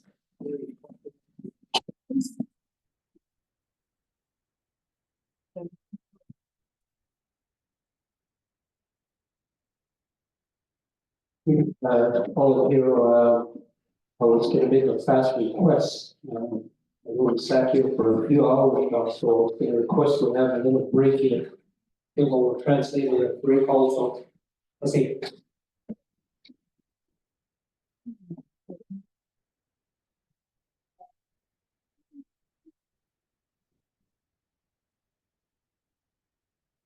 Hello. We will have a break, in less than 30 minutes here, it's going to be supper time. At 5 o'clock sharp is what, we're supposed to have a break, but if you'd like a break right now and then come back, or you want to go through the supper. We'll have a 10-minute break. Yeah. Okay, break for 10 minutes and please come back with your questions and comments. Merci. The community be able to. I was just thinking about coal, that's all from coal related. I would want to control what comes into the community and want to be able to control what comes in, so we wanted to own part of the road, maybe 30 kilometers, 20 kilometers. And then like what Colin was saying, have a checkpoint or something where would allow, I would allow to the main road that comes into the community would be able to belong to the community. That way you can have control what comes in, who comes in, and if somebody comes to your next community, control that. This is under constitution, the rules keeping kind of lock up. But this is an idea where, really, because the highway brings a lot of good, but there's a lot of bad things. I was just thinking out loud, like, no coal, that was so far away, but the one question I asked Prime Minister was, you want to build a highway to Coco? I'll give you a diamond. He said, yes, we'll do it right now. The whole passage of his mind. And so I have an idea of how we want to build a road. And right now, no more steps, why are they building a road there? So those kind of things that come to mind, and no more gas, they'll be shutting down soon. But I see the why they're trying to build it there, maybe can you keep animals alive, I don't know. A lot of them are going to start moving now, and when you're thinking about highway, you're all thinking about young people. And the grandchildren. A lot of people died already. Then when you go south, I have talent everywhere, in Saskatchewan. When I want to go south north, the first thing you see is crosses all the way for about 5 kilometers. All around people. And just thinking about that, and then when you look at some of the highways, you see a lot of crosses. So they all weigh the impacts of the cost of for young people compared to the road or whatever things that are going to come in. A new way of things. Now, a lot of our young people are there and should never do that. That's another story, and that's something that's a big impact right now. We need to do with it as leadership and try the best we can. I'll support whatever Colin doing to try to fix that problem. And the assessment of that impact is huge. I don't want to predict the future, and yes, the highway may be good. All the costs, but then when you think about it, all the costs is going up south already. All the food is going up already. And we're paying for that, and I think that's an alternative that we develop land and use the food from our own country. So things that I think about, and maybe you have to help us in that way, I don't know. But it's always thinking ahead and don't really want to think about the future too much. Can't hear it. But we're right now, we're in it. And I really feel like people here, we hope able in Congo, we're one people. We're all relatives, and what's happening with our young people is really sad. Because they're from the south, you don't really feel it, but if it happens to your own kids, you will know what I'm talking about. Your own grandchildren. We've got an environmental assessment board here, and something to listen to and really look at. And if you think about highway, from what I saw, I'm against it, but then I still have to support my leaders. But we also have to think about alternatives. Way of doing stuff where we have less impact, like I just said, to one part of a road, or not be private, that we belong to the community where they can control and have checkpoints. Just something to bring back to your experience. And I can do that myself, but rather let you bring it back and see what you say to you. And I'm still going to ask that question again. And so I will think about maybe some of our young people will be working there instead of getting into the bad stuff. Maybe they'll help us. So educate them more on all the stuff and all the things that come with it. So even just going to bias it. There they don't have no winter road or the one that are taking infrastructure. There's no trucks there. Just the ones that are from the offices and government. People have other quads and cities. And the elders don't want their road. They don't want them to go over winter road. Once in a while, they'll bring winter road in when they bring infrastructure. So the cost is high, but in a way, the impact is a little bit less. And they have more clear vision and stuff that they live on the land. So just a story that comes and something to think about. And it's always good to see other culture, and I won't mind that she can come here to speak about what she's doing, health and land, all the stuff up to taxes. And it's all good, and they're willing to help us. A lot of the people are really help us, and know you're talking about highway impacts, environmental assessment, but it's the impacts that will be huge. I'm worried about my grandchildren. When the time comes and when they're adults, I want them to be having a healthy life. If not, we have no future. That's what we want. I think so. I think you want to work with us and help us.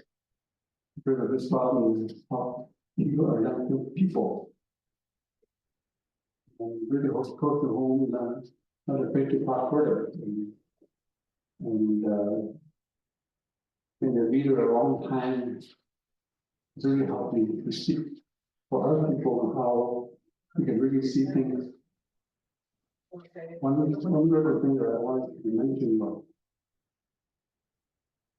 If we listen to our elders, we go a long ways ahead. But if you don't listen to elders, when the elders speaking, you walk out and you don't listen, we're not very far ahead. That's one of the words from my grandfather. And when you see people walk out when elders speak, not a good thing.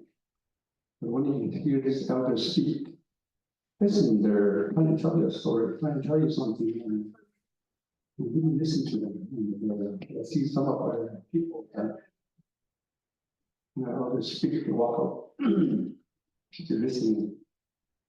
And that this highway is a long time coming, and talk about it for a long time, and, I just wanted to think about the alternative. You know, that it might happen, maybe not, but years ago, talking about it in 1972. Those were just little babies, and now we're sitting here, but, we can always find a way to make it better and for our future and our grandchildren. We need to have a lot of other things that we can do for ourselves. The coal and coal, I think we can do a lot of future projects together where we will reduce the costs for our people. I think we can do that with our government too, so I want you to remember that. We don't want to depend on the government too much. We want to do a lot of things for ourselves. With all the resources that we have on our land. One, water is maybe the most resource thing we are keeping in the future. And a lot of water is going down with the fresh water, so things like that. I just want to say that because I have to head back to go afterwards skiing, so I want to speak and must see good hope or allow me to speak and to hear all the world allow to hear my see the cold and good hope are like one people and must be the chief for allowing me to speak. Must see. Grand Chief, if you're being here, maybe you can take some supper before you go. You'll have supper first, okay, good plan. The chief, we have a comment and then George.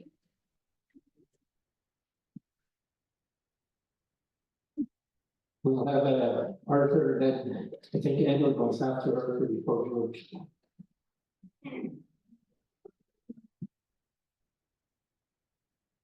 Thank you. My name is Arthur Colbeck.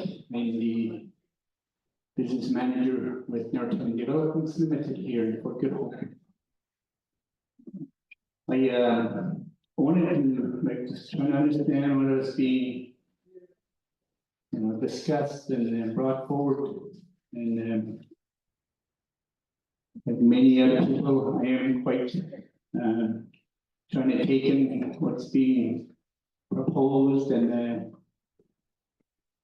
trying to get my mind around what it is that we're being asked, and it's pretty uncertain for me. It's almost like a delayed effect that we're being asked to consider.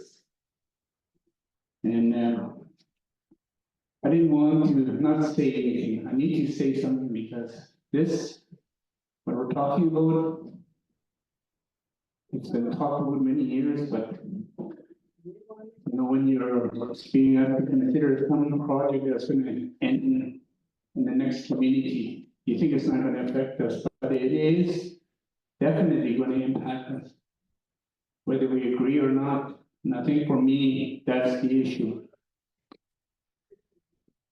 I know that, something like this, what the community is going right through right now is ways in which we are affected. There's no part of this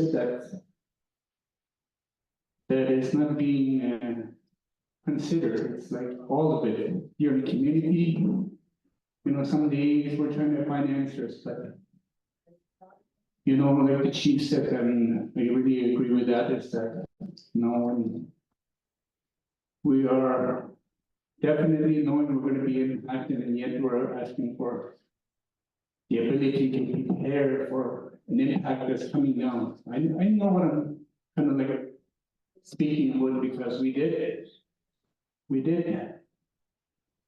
have a time back 20 years ago when we were put that question to us during the Mackenzie gas project.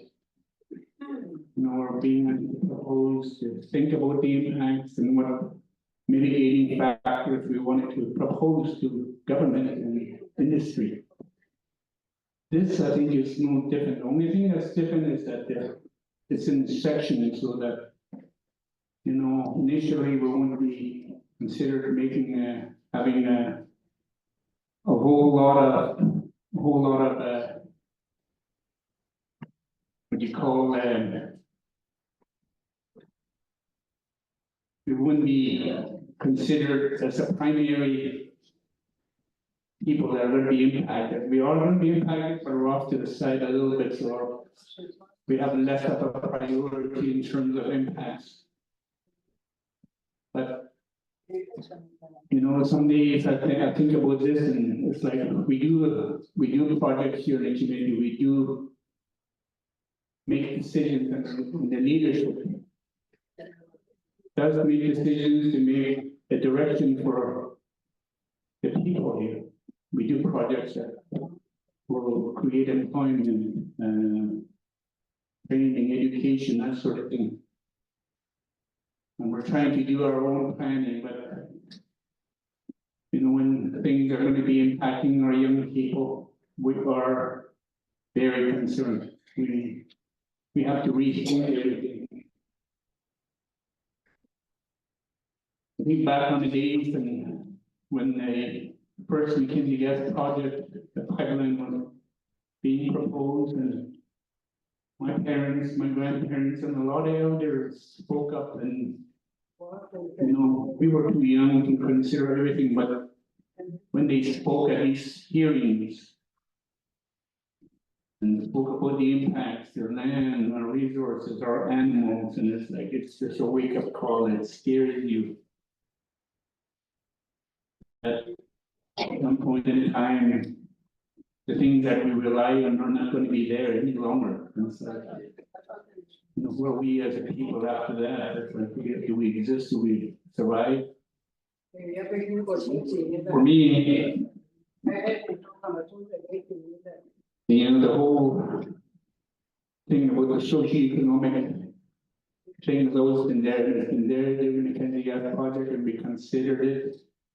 The government of Canada put a whole lot of money on the table just for us to try to mitigate it, but I don't see the same thing coming from the government of Northwest Territories as in this around here. It's like we've been asking for assistance to try to, you know, do programs, like addiction programs on the land, but very little is coming in. So it's like we are not prepared. We weren't prepared when they did the first Mackenzie gas project, when our parents and our grandparents spoke to Berger. And we are still not prepared. We're, you know, it seems like a long time, but it is relatively short period of time in terms of the growth of Northwest Territories, the growth of our communities in the South too.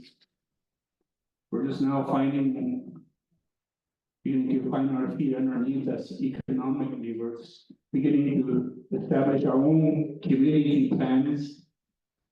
Because for so many years we relied on governments, but now we're starting to think we need to make our own plans. We're making our own plans in housing, and the leadership is making these decisions. Let's do this thing this way. It'll help us. And you know, for me, we're not gambling just with stuff now, we're gambling with our young people, or the lives of our young people, and just considering this highway. It is scary. And I think for me to, I mean, I want to see the highway if all the things were in the right place, but as nothing is in place, it's hard for me to wrap my head around something that's going to happen 10 years down the road, let alone 3-4 years. It's like 10 years down the road, what's going to be different? By that time, if we give our consent, it's too late to reverse that. So my thought is that, you know, if we're going to make a well thought out decision, what is the business plan? Where does the business plan come in? We weigh all the different transportation options, barge, winter road. Even in plane, we're talking about transporting things by plane. And what Wilbur was talking about, even though we're paying high prices, I think for me, I would would rather endure that than commit to something that's gonna impact our young people down the line and find that we're not prepared for this project that's coming. I think, you know, when I talk about our own direction and our own plans for our community, something like the self-government agreement would give me more security for agreeing to something like this. Because without self-government, without making the ability to have decisions made here, rather than at the GNWT, I mean, I'm really at this point in time, I don't think I would really put my hopes or my trust in a project that's going to be coming down 10 years down the road. That's just the way I feel right now. And I, you know, as a business-minded person, my thought would also go trying to do some things, you know, economically or cost efficient. But, you know, I have to put that aside and think about our own resources here, our young people, our community. Yeah, so that's the thing I have right now. If I wanted to pose a question, it would be, where is the business plan? When can we see what the business plan looks like? What is the benefit that's going to be coming to us if the road goes all the way to Norman Wells or even here? Without that, it's hard to see what kind of benefits we would get, but we're giving up in return for something that's going to benefit us. That's what I would like to see. Thank you.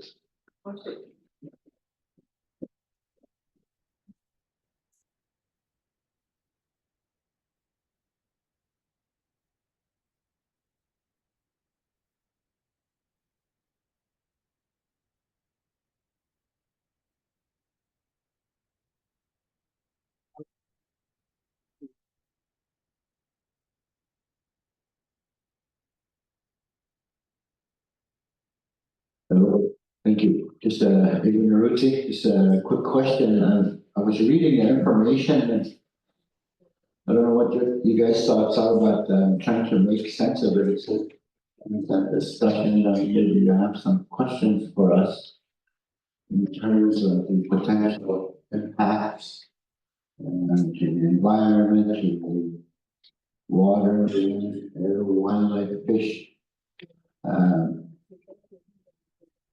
Personally, I just think that we're going to be taking a shot at it in terms of guessing what impacts it might have. So rather than doing that, my question to you is, since the government has built a highway from Vancouver to Tuck, Yellowknife to Wanty, maybe you can share with us what those potential, what those impacts were based on the information and feedback that you received from those communities. Maybe we can start there. Because if the highway is only going up to Norman, that's fine, but at least it's good to see what impacts we may have, both positive from a socio-economic point of view, and both negative too, socially. But what impact it'll help us, I think, to some of Arthur's point, it'll help us prepare for when this highway does get built. So I think right now, as I'm trying to answer, all we're really doing is speculating. Right? If we could see the evidence and information that was gathered, whether it's from the Yukon or whether it's from the Nunavut, we can see that. It might help us really think about how to plan for this. Because if you ask me, if we're to start any planning right now, everything will be just based on hypotheticals. So I just wanted to ask that question, whether that information is available so that we can look at that and provide our comments based on that. Because right now, we're commenting, we're just assuming this highway's gonna go right through, you know, but no, it's not. It's only gonna go up to Norman Valley, but yet there's still gonna be some impacts on us, and I'd like to be able to take a look at that. So to answer some of the chiefs, their questions, how can we plan for this economically if we're gonna benefit from it? But at the same time, though, I gotta admit though, given what we've been going through in the last month, my views personally have really changed towards the highway. Personally, I think about the safety and security coming in and off that road. I wanna know, personally, this is just me speaking, who's coming in? Who's coming off our airline company that we own? We need to be able to keep track of these people. That's just, these are my personal wishes. Based on what I've seen happening here, and I don't want and don't wish it upon anybody. We need to find some way of looking at other communities' concerns where they were and see what we could prepare for. If it's security is one issue, we need to get a way ahead up advance on that so we could know that if you guys are unprepared to help us, but you're willing to make a recommendation to government, then that's what we want to hear. Don't want to hear this talk just about getting this done just to get a license. We need to have something in place so that we could plan for the future. It's about planning for the future. That's what it's all about. So I just wanted to throw that out there right away, because I think we could sit here all day talking about the potential impacts, but if you could share with us the information that you gather, I think you'll be off to a good start having a good conversation, really get the process sped up, if I could call it that. Not to say that I'm in favor of the highway though, I just want to say when the push comes to shove and we want to make good decisions, I'd like us to be in a position to make good, educated, informed decisions based on true data. Thank you very much.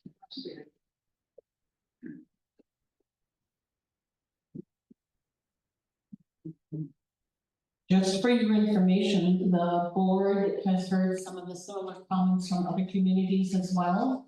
And letters have been written to those groups there asking for that information. What impacts have they seen since they've got the road? So we are waiting for responses from them.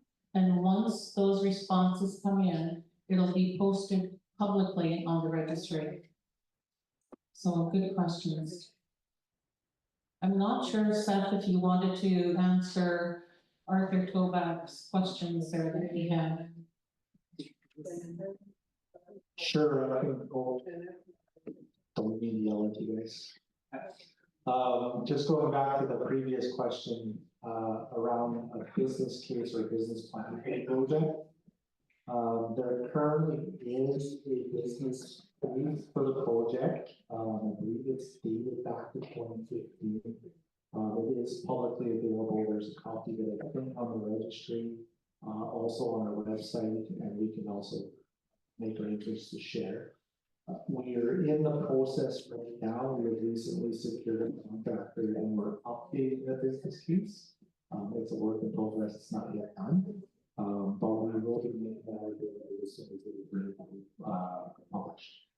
So we are updating the business case for the project, which provides the impetus, the rationale for why the project's important and the potential benefits of it from my perspective.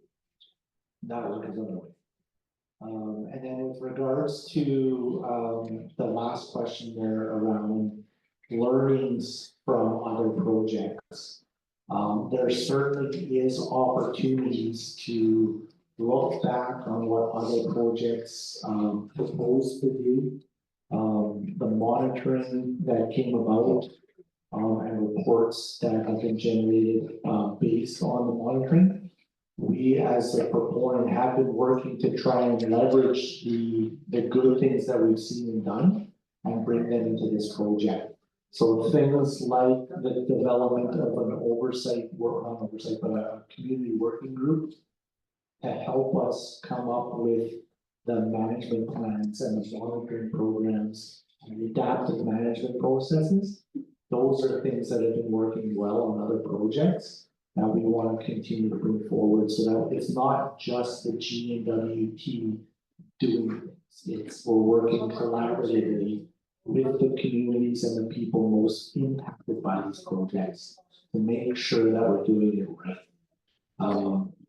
As Matt referenced, the board has recently reached out to communities that have recently been parties to major projects. The regional government, I believe, I'm not sure if they reached out to the Bodell or not, but to better understand from the community's perspective, not from the GWT's perspective, what worked well, what hasn't worked well, were there any unanticipated impacts, and what could be done better moving forward. So that is currently on the way as well.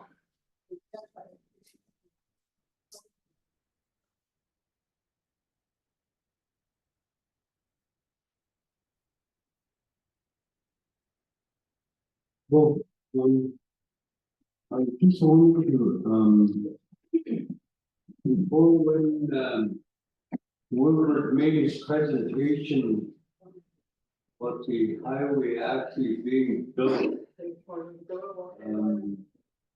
Mr. Bonnet didn't answer or replied or responded to what Wilbur was talking about.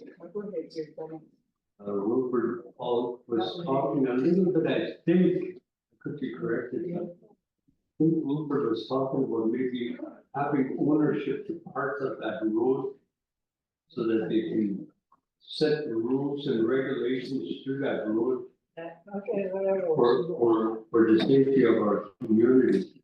I think I would like to see if Mr. Bonnet has an answer for that, like being able to own parts of the highway so that we have rules and regulations for the safety of our communities. It's Good Hope and Cold Lake have been affected this year, one way or the other. And I'd like to hear from Mr. Bonnet and the territorial government, as well as the federal government, what their views and comments on that. Is it possible for us to own portions of that highway so that we can monitor and keep our communities safe for our people?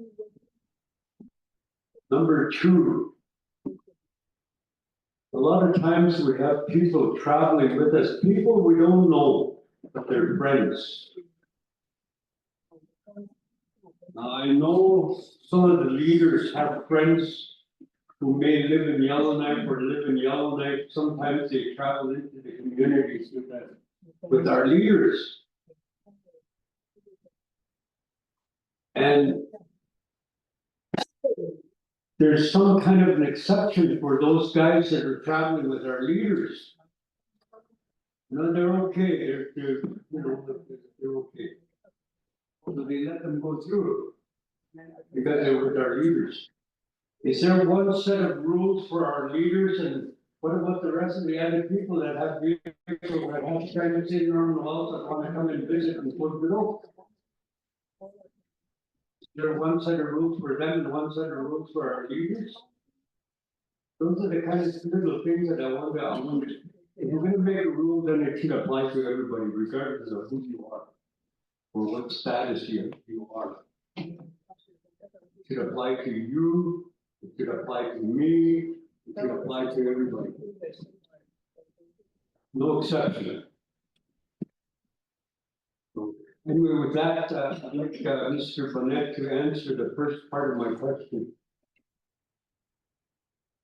Thank you very much. With regards to whether or not the road can be transferred into ownership of somebody other than the GNWT, I can't answer that right now.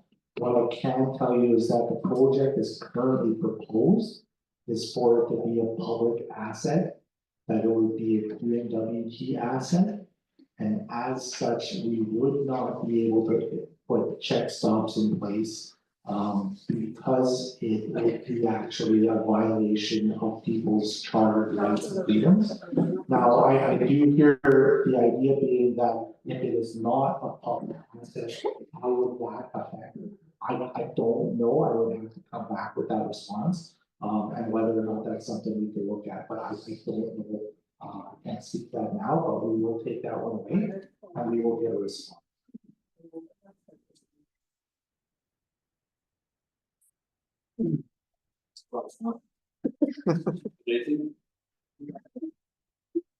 I didn't want to respond, I wanted to bring it back to your bosses, and you didn't have to answer that. It's mentioned to your bosses, and that's not your own, is it? It's a little piece of the area where who would have a right to check people. That's because it was over the part of right of speaking, so we want to go. That's why I was asking that question.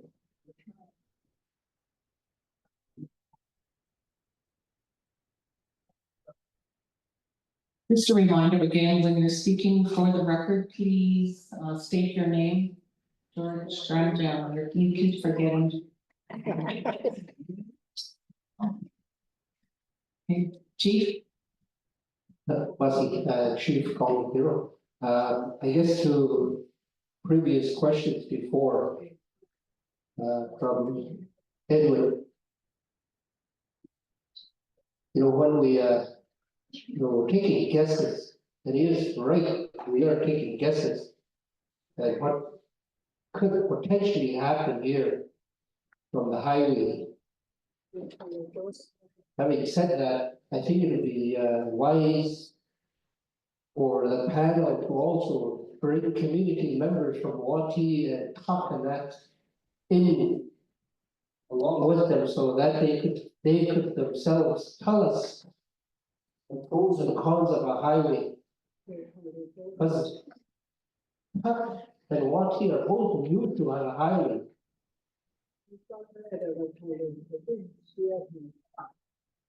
We can hear from their leaders or their elders. But right now, we're doing our guesses of what we think is gonna happen. It might be a tactic for the government to say, you know what, you made that guess before, now you're trying to correct it, well, we can't fund you for that. It might be like that. They might turn around and say, no, we're not gonna fund you extra for something. Like they never mentioned it, so.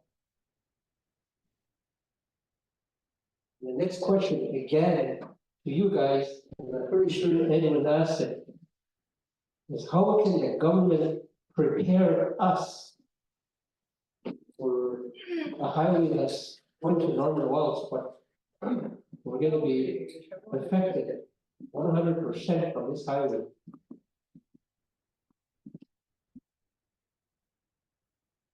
There's pros and cons to the highway that's going to normal wells.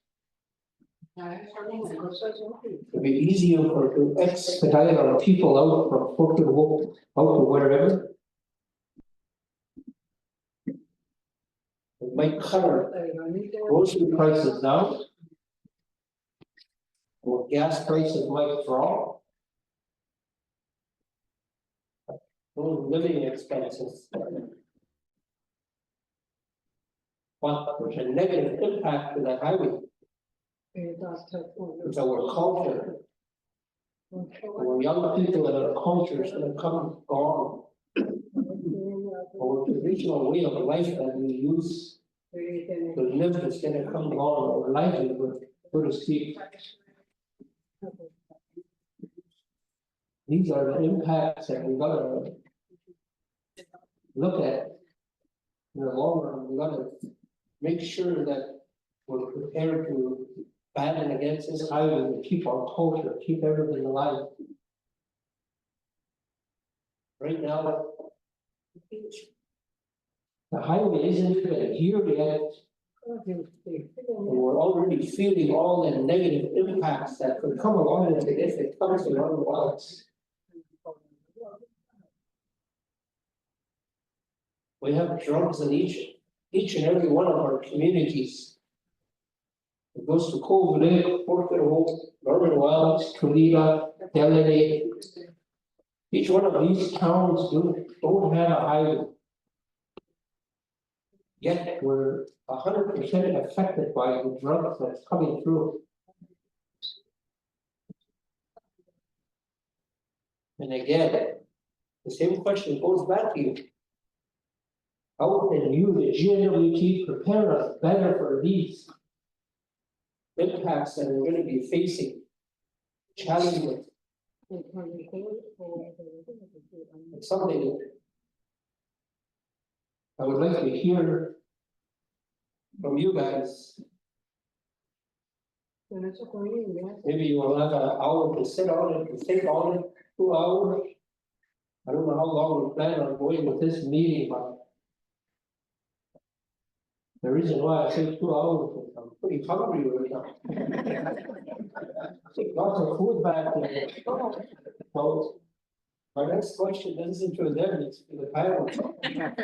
We break for supper. If we can, I would like to ask Chief Liz Wright to say an opening grace for our food. What's it? Heavenly Father, I thank you for this wonderful day that you've embarked upon us. I thank you for bringing us safely to Port Good Hope. I ask, Heavenly Father, that you send your traveling mercies down upon us as we travel today and tomorrow morning. I ask that you wrap your loving arms around Port Good Hope and the families that are deeply affected by the tragic events. Father, I thank you for the people that prepared the food for us tonight.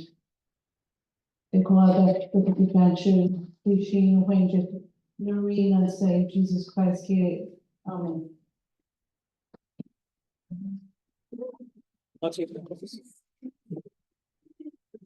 Just a comment farewell, you get your food. There's some post-it notes on the back wall over here underneath the TV. And those are some of the things that were talked about today. So feel free to take a look at them and just see if they're all correct there. Enjoy supper. Long distance. Okay, if we can, Chief Liz Wright.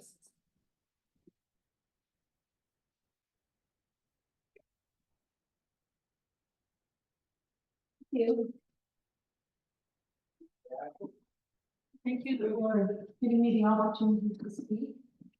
I don't know how much you can say or if I'm allowed to say anything, but I just wanted to give you some information on when the Dempster Highway came through to Fort McPherson. There's a lot of pros and cons. Listening to the comments today, a lot of it was very similar. Being such a young girl at the time, but reading back on some of the comments that came through, first and foremost was they didn't consult with the people in the community on the route of the highway. There's many places on the Dempster Highway between Fort McPherson and Dawson that stops the migration of the Caribou. So that's a big impact right there. The other impact because of the Caribou and because of the highway, there's a lot of overflow of the Caribou. I guess maybe it's a good thing too because of the highway that a lot of our people are able to get wild meat in Caribou. There's a lot of places on the highway that the elderly lady able to go and harvest berries. Easy access and that way. The downfall of that was there was a lot of drinking and driving on the highway. There was a lot of deaths as a result. I don't know how many of you are aware of Eagle Plains, the resort, maybe 3 hours south of Fort McPherson, but that's they sell alcohol there. And a lot of our people go up and buy alcohol and they drink going down the highway, so there's a lot of death. There's a lot of, way back in 1972, when the highway opened, there was not, no drugs. And usually it's a different story in all of our communities because we see the impact of the drugs and what they're doing to our people. We were just talking a half hour ago about what can be done about the drugs, but as much as we talk about it, as much as we share our stories and ideas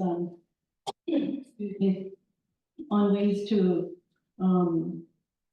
find solutions, there's no way in my community that we can stop it, because when you come off that Dumpster Highway, Fort McPherson is the first community that you stop at.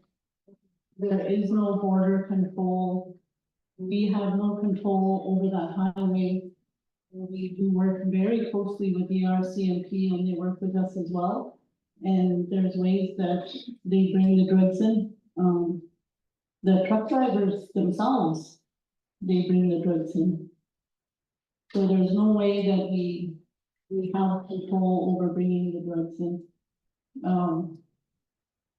Talking about good things about the highway, there's always good things about the highway. There's, when it first opened, it created, an economic boom for the Beaufort Sea, because that's when the oil and gas boom was happening and the push was to get the highway right to Nunavut. A lot of our people were in the oil field, and a lot of people suffered because of the oil boom. The highway created economic growth for our Beaufort Delta, for the whole Nunavut region. There's lots of positive things about the highway coming through. But at the same time, there's a lot of negative things as well. So you guys have a really tough job, hearing all the concerns from, Fort Good Hope residents. I heard a comment before about, the barge. Is the barge still gonna come to Fort Good Hope if the highway is built? And I think it will, because we still need the barge in the Mackenzie Delta. The Beaufort settlement, the communities still need the barge to bring, their supplies up. So I think the barge will still continue.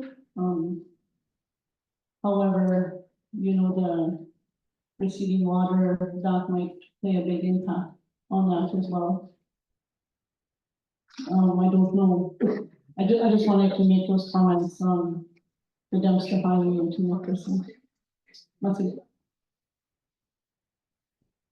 Okay, Masito, Chief.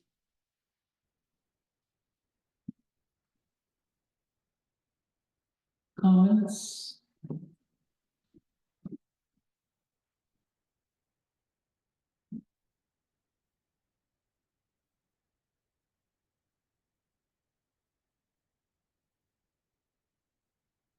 Thank you very much for sharing that with us. I wanted to take us back quickly to before the supper break and the last question, Chief, that you asked about how we can help prepare communities for the project. I wanted to reference back to some of the things I mentioned in the presentation about the engagement that's been happening today and the ongoing engagement moving forward. So being prepared for this project is something that we've heard and continue to hear from all of the communities that have the potential to be impacted from the project. All of the communities share a common goal of being prepared. We've heard that loud and clear. And what we propose to do and what we've outlined as part of the project proposal, I referenced it earlier, is work collaboratively with the communities to identify what their specific needs are, to identify how best to work with the communities to help prepare them. We propose the establishment of a corridor working group with representation from all of the communities. That corridor working group would oversee the development of community readiness plan, a readiness strategy or a plan for the communities. The goal being, or I should reference, that would include some subgroups. There's a bunch of posters on the back wall here that kind of summarize what we have outlined and proposed. But there would be subgroups of that working group tasked with developing a road safety and security plan. It's one off the top of my head, I can't read that, or even with my glasses on. But there's also training and employment plan. Helping us work together to identify what are the current skills available in the communities that can be employed on the project, where are there gaps, and what can we do together to try and fill those gaps and make sure that the people in the communities can take advantage of the work that becomes available. There will be work, again, I outlined the various activities that construction would have, everything from establishment of camp and camp support services to the actual haul truck driving, environmental monitors. There's a whole class of different types of employment that will be available. And we want to work collaboratively to make sure that communities and residents can take advantage of that. There's also business opportunities. So again, we don't see a world where there's equipment or businesses that are capable of working on this project in the northern communities that aren't working on the project, unless they choose not to. So we want to figure out how to make sure that if there's capacity to participate in work, take advantage of the business opportunities, we want to develop that hand in hand collaborative. The GNWT is not coming and saying, you have to do this and we're gonna do that. It's what does the community need and what's the community's goals? And how do we together get there? We propose the establishment of that working group and these subgroups, and again, at least a year in advance of the project. We've heard through these community information sessions and through information requests and through engagement with communities that there's not only a desire but a need to start that work sooner. We're currently looking at additional engagement to flesh out what those working groups will look like, who will sit on them, what the roles and responsibilities will be. But again, the actual establishment of those committees and the implementation of those plans, development of those plans, those are activities that would come as part of project implementation and are not currently funded. What we can do is start planning them. How will that working group come to be? Our team is interested and we are currently looking at trying to schedule follow-up engagements and bring our teams back into the communities to meet with you to get your thoughts on what that working group would look like, what those plans will need. So that's all ongoing work. And again, the goal being that what's right, what's needed, and what's important in Fort Good Hope may not be the same thing that's right and needed and wanted in Norman Morris or in Toledo. We want to make sure what we're doing is with you for you, and with your full collaboration. So I'm not sure if I truly answered your question, but that's what we're proposed to do, and it's based on the feedback we've had so far from engagement we've had. And that will continue to move forward.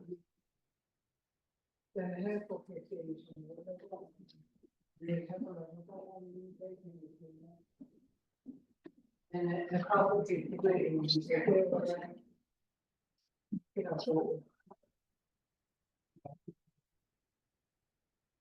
Chief Paul, it's good that you're actually committed to opening up your checkbook for our community. But I'm asking, the question I asked is in regards to the wellness of our community, the protection of our community members and that.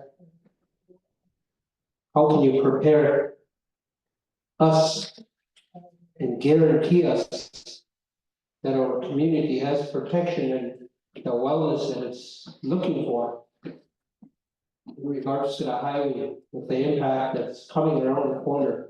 As I stated before, there is some negative impacts and there is some positive impacts to this highway coming. And as I mentioned, that it's not coming to our doorstep, it's stopping in Norman Wells, but regardless, we still feel the impact 100%.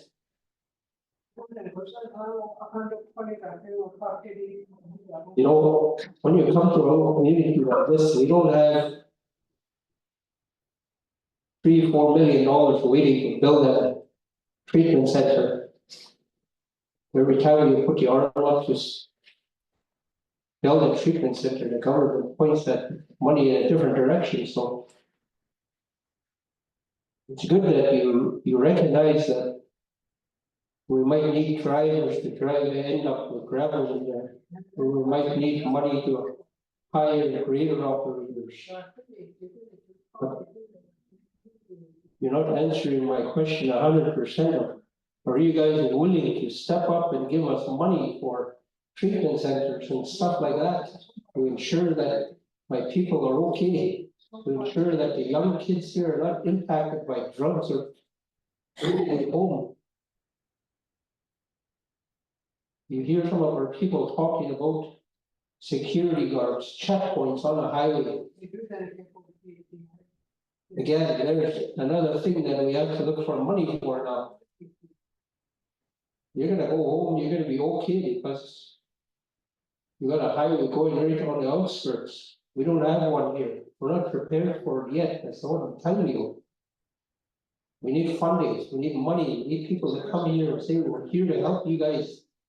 The government sent us in to help you guys. We have a checkbook, we have money to spend on these projects. So maybe you should bring back to the minister and say, I offered money, but they want more money to build stuff, more infrastructure in the communities. Make sure that they're capable to sustain what's coming on the highways. Mussy.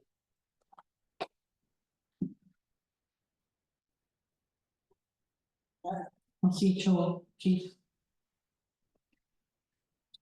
Any further questions or comments? Questions or comments from the community? Questions?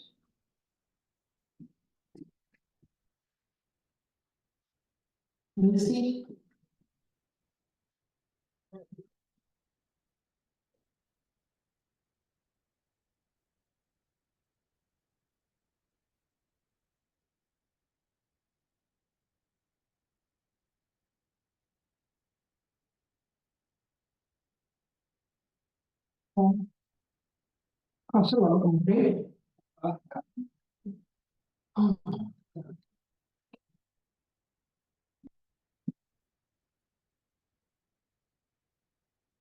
It's not a question about who's gonna own the highway.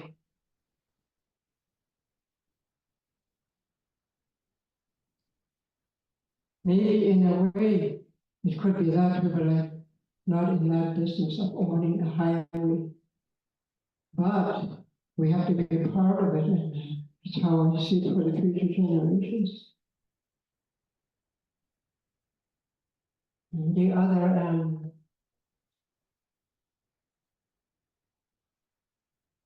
is the indigenous peoples of the community who have the international law behind them. the discussions has to be very clear with the community peoples, because this reporting is just a massive major work. Every page and every little to interpret what they have to do that to make people understand. This will entail the highway, the building of the highway, and what GNWT can do. We're talking about the impacts on human lives, especially the indigenous peoples.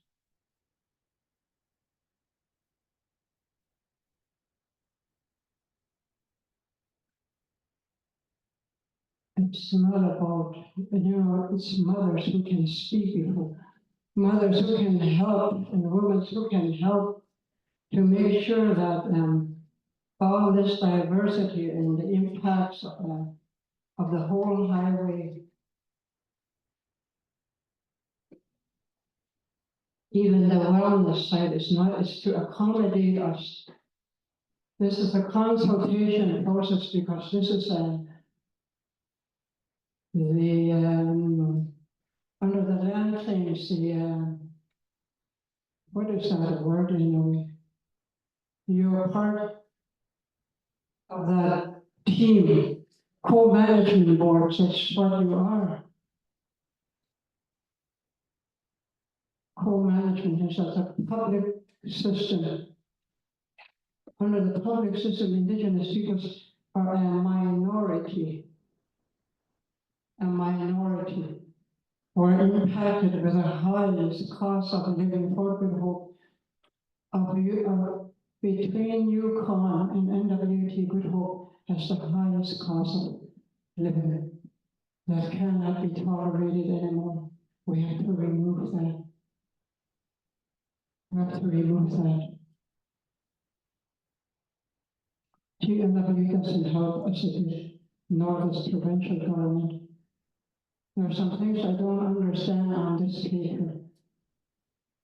How our water is impacted with them, unless there was an agreement made with Alberta and BC about the dams. I don't know. But that's where our water problems come into play on the Mackenzie River. What the lakes that are drying out in the country has to do with that pollution or whatever contaminates in the air. That's how I understand it at this time. We can talk about money, but that money has to be accommodated to whatever.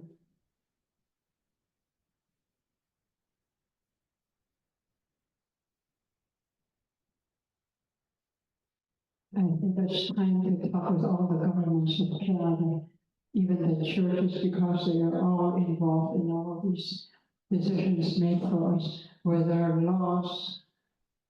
But I have to remind Canada and the provinces and GNWT, even our own indigenous governments, that the treaty peoples have international law, they have a covenant. So it's the treaty peoples have to realize, and it's for our future generations, they can't live in the conditions we are in, because it's going to get worse for them in the future.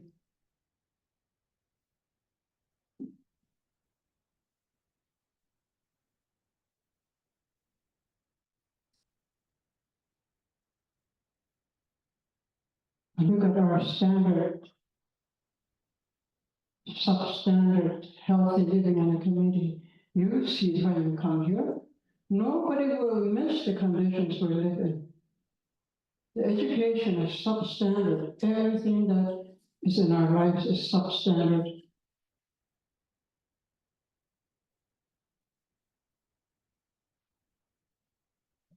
We're talking about, that eventually we will be talking about traditional knowledge, indigenous traditional knowledge. And it'll be okay to talk about that too. But it's not about benefits, it's about restitution. although it's not coming to the to Fort Hope, but as far as normal was, but I think eventually the railway will come into our lands and we have to talk now, as we don't know where the gravel pits are all chosen, how much. So restitution will play into all this to ensure that the future generations will have a healthy life. Per capita has to be talked about for the indigenous peoples, for the treaty peoples, for the future generations.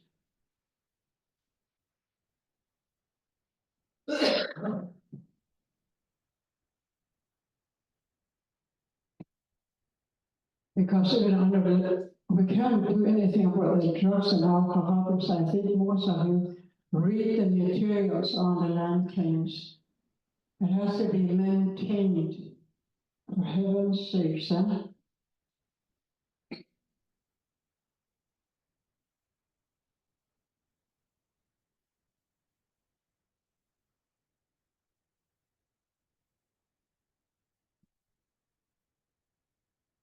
Even for the benefits, it's not benefits.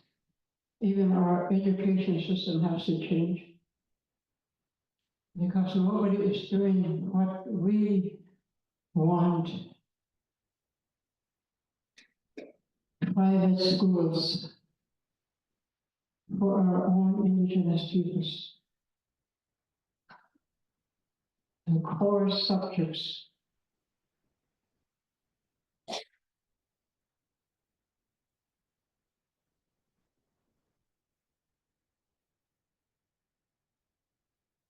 Our language is fastly gone. It's just an extinct now, so we need to get our young people trained in linguistics. That's restitution. Private schools is restitution. All the other living elements of our communities, indigenous peoples. Look at our water and sewage. Pump out in the same building. Can you imagine? We live in that condition. In the same building. Get with it, people, sir. You know what you built for us. It's your law, your regulations that built what we have over there. I can't believe it sometimes. Oh my gosh. So when we're sitting in a position where we have to make sure those buildings are clean, hygienic, but we don't know it's done. The same vehicles go sit in that one. Oh gosh.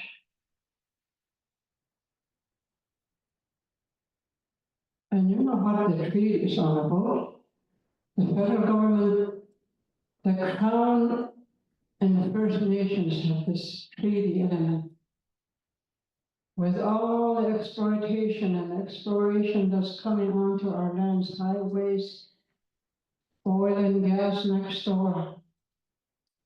That treaty was to make sure we live in comfort and in peace, not to be exploited.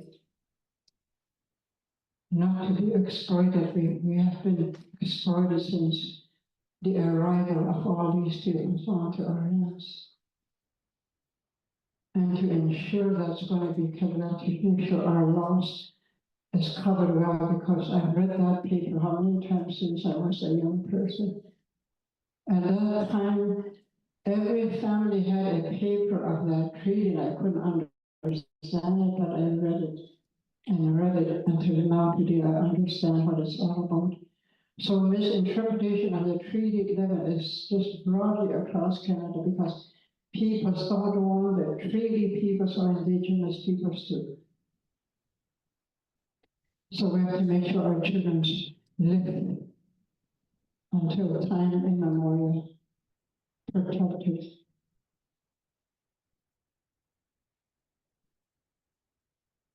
For now, I just leave it at this.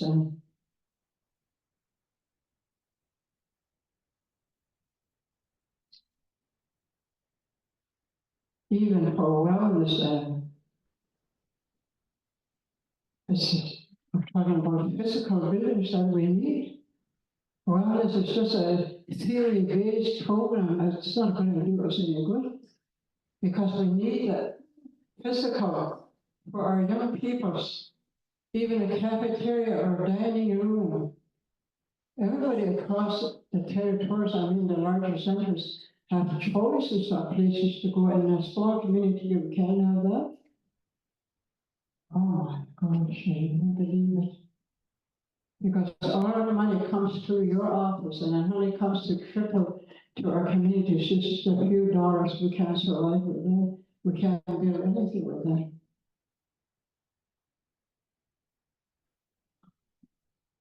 Young mothers and young fathers in our community need help right now. Some of them young people can't even. Rent cost is over 2,000. How could they pay that? And then they get evicted? No. You know your loss and what it's doing to us. It's not good. We work hard as mothers. If men work hard, we work hard as mothers just to stay alive and feed our grandchildren and feed our adult children and help them because they can't have a job. They don't have the traits, they don't have the grades that they should be at. They have to earn it through going to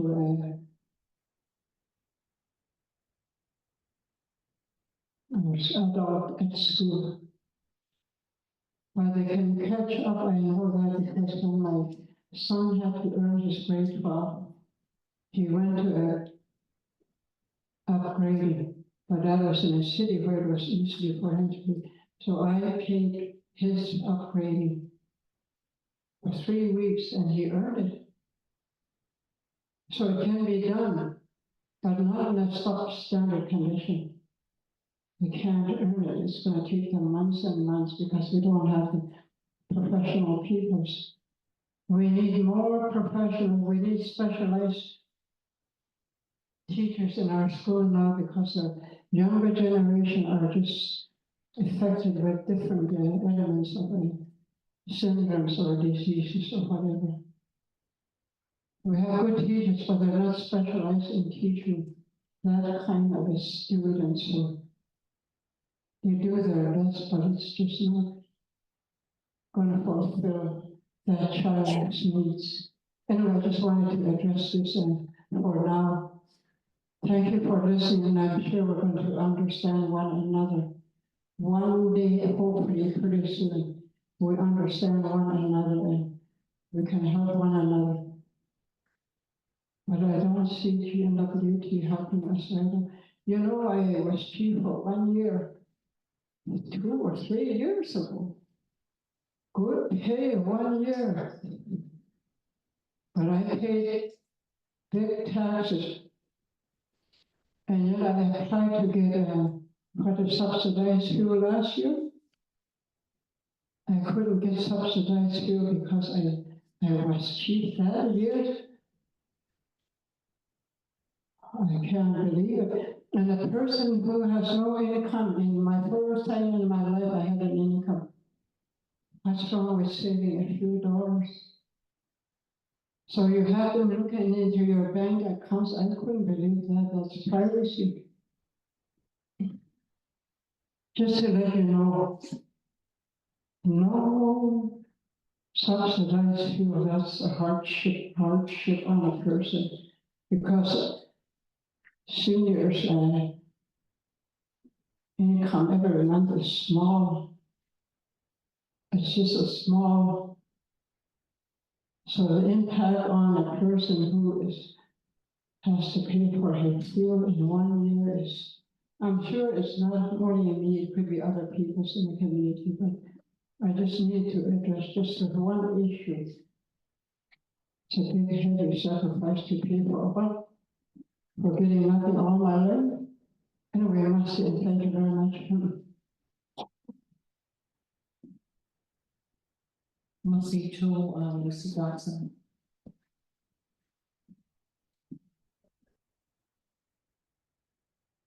Any other comments or questions from the audience?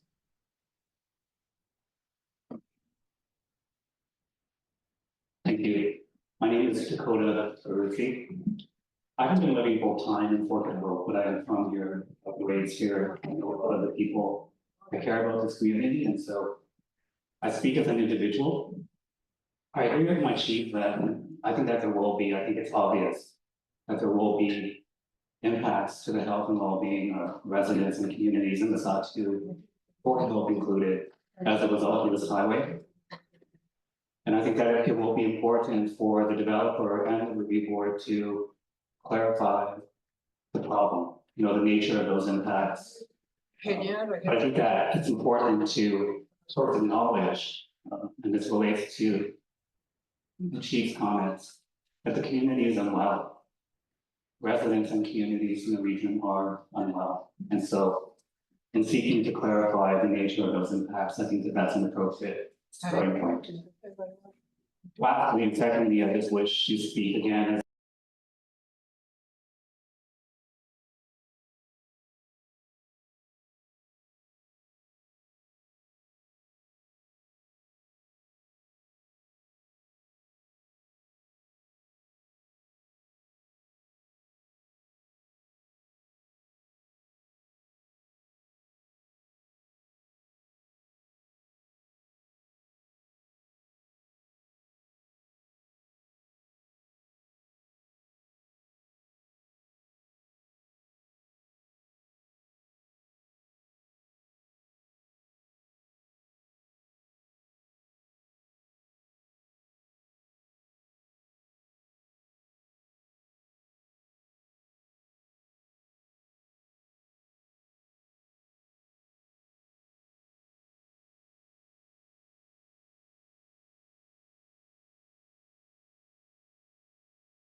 I agree with a highway, as long as I'm part of it. Give us the contract to construct. I mean, we're not gonna do it with our chief and president here. I mean, I got class 3 drivers, that's about it. We can get a huge construction company. We'll go partnership with it. And all the leaders in Saku gather and make an agreement that they all come to benefit from it, from the actual construction. And the maintenance of it. As long as we're part of it, we're happy. Liz talked earlier about the Dempster Highway, the impact it had on the person. I was on the crew that built a highway from Inuvik to Wrangling, which is halfway to Sigachik. Capturing construction out of Vancouver. Western Construction, and I was with them from Sigachik to Wrangling. I didn't think about the impact it was going to have on the communities. Oh no, I was part of the crew waiting for my paycheck.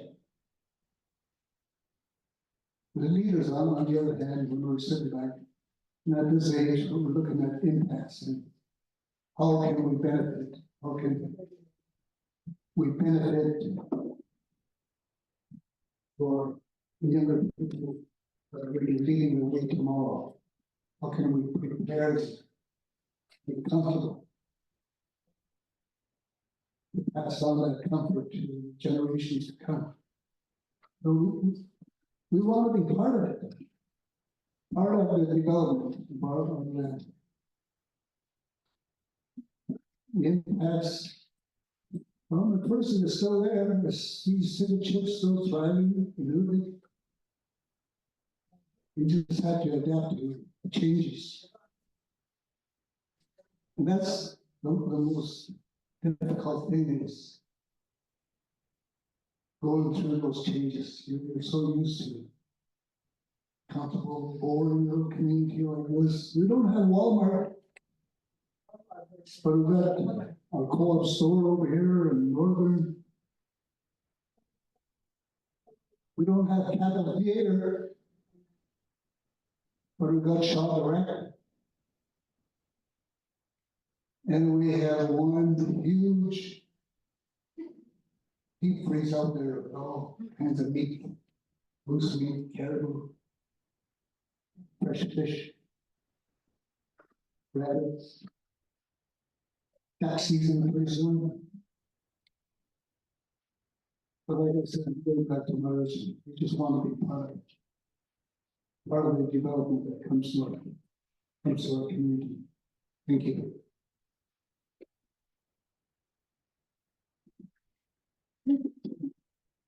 What's each one? Okay, the floor is open.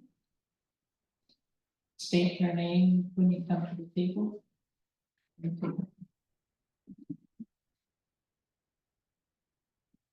Good evening.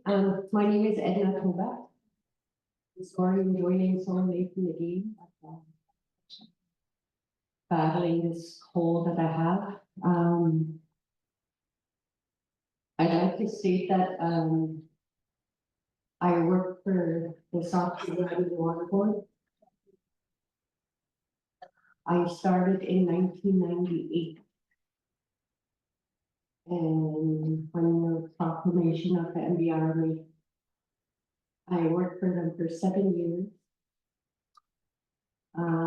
Right from clerk up to land resource geographer. And in that time, I participated, I reviewed many land use permits and water rights. I can't remember when the first application came in for roads. For pipelines. We've gone through many assessments since that time. And there's lots of money doing these assessments. I think by now, we've done enough studies, they've done enough on the creeks, the borrow sites, everything is there. To construct this highway. And from what I'm reading, the DAR says it's only going up to Norman Wells. Yeah, so we're downstream at the end of the road, and if I'm reading this right, you guys are asking us our comments whether to support this highway to Norman Wells. Am I correct?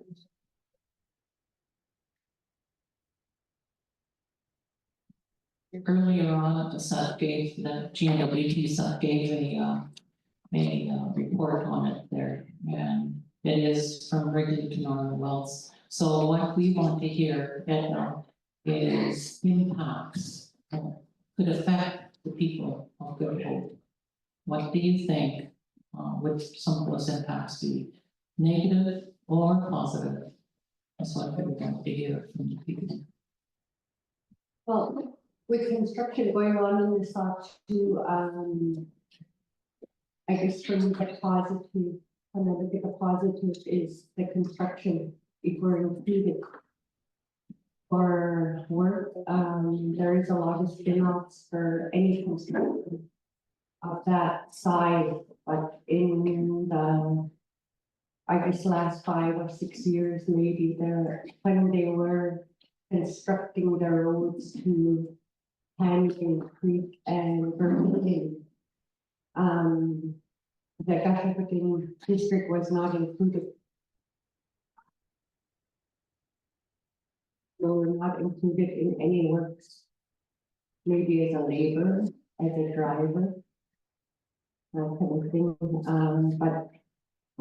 So positives, I'd like to see where more of our people are trained to work, not just as laborers and drivers. We have many educated people that can be working the field. They can be doing everything at work. When I started in '98, I started as a clerk. I worked my way up over 7 years to a geographer, and I wrote reports. And so I'd like to see our people included in these. But yeah, it's just we don't pay too much attention about this scams and to see that it only comes to Norman Wells. We're being asked to support and how it impacts the positive and the negative. I see over the last couple of years the negative impact, especially the low one, how it really impacted our region. And I see our skyrocketing prices in the stores.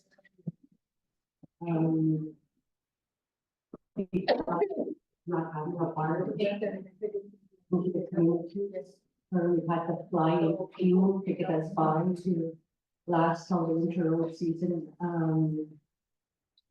Yeah, with those negative impacts economically to our community here, I guess I have to say I am supportive. Like for me as a,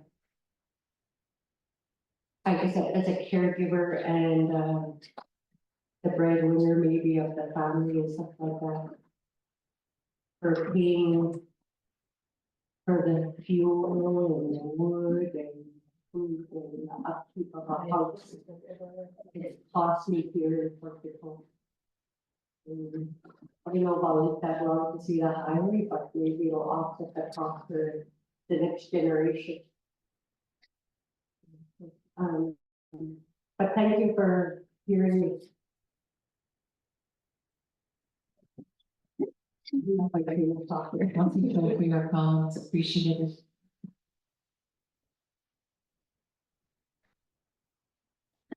Any other comments or questions?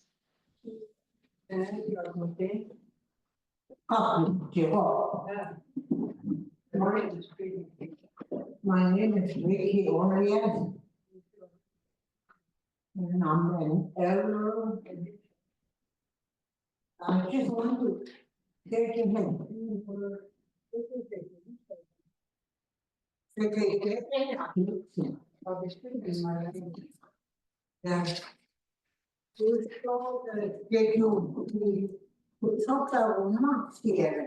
I'm happy for the highway.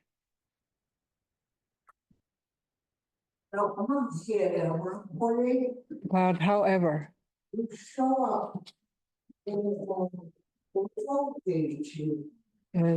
is going to be a frightening thing to happen.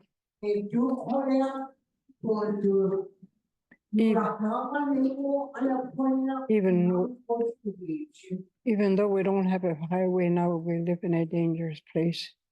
With the drugs, the violence is causing theft. Everything that is wrong, that is how they live. And then when we have the highway. So Norman Wells is right close by us. They'll be just coming back and forth. The drug dealers are going to be there. So we live in a dangerous environment. We hope the increase of living decreases, but the drugs is the one that's really. How could we always live in fear?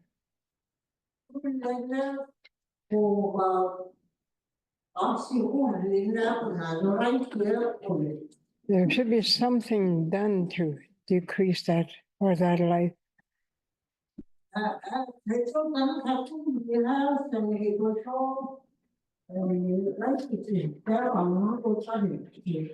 For that reason, I do not like the highway because of the young people and the drugs. This is all I have.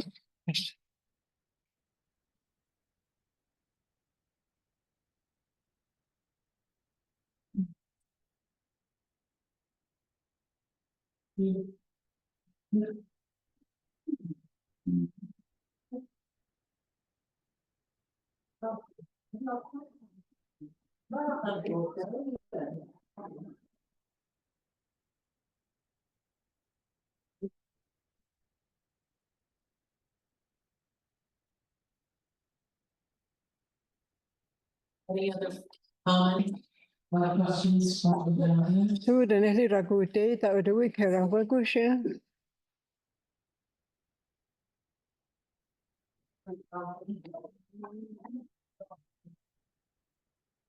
Town för Chile.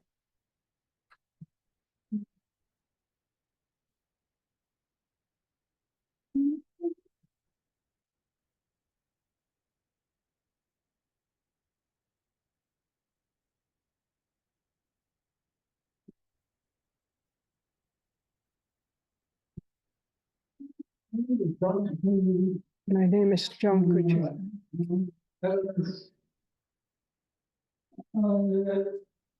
I'm not going to go against my people's office. I'm not. Till I did. Because it's nothing in this thing. There were I go. I kind of like about the highway, right? You told her to get But one thing is like drugs and stuff like that, the bad things. about the drugs and I got one boy that lives in Säga vad det säger god. Hur långt är det på Rádeyı? And I don't know what to say. Vad du ser så ni?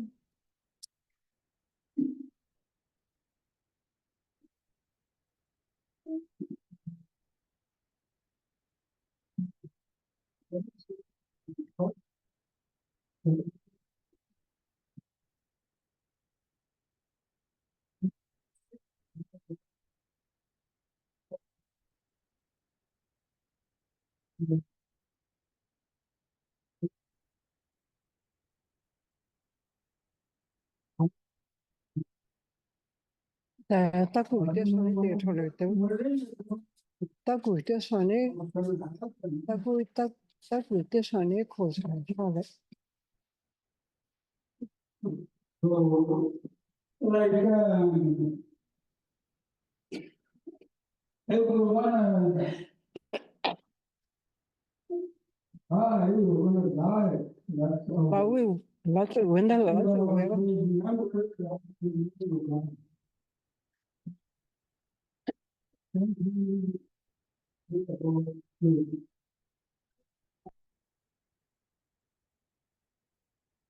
So, I really don't know what to say. Så ni. Det går. I don't know how people do it, so I can't say anything. Det här ta gute så ni kör det så det heter. Ta du. But anyway, Fordi that's the way the winter works.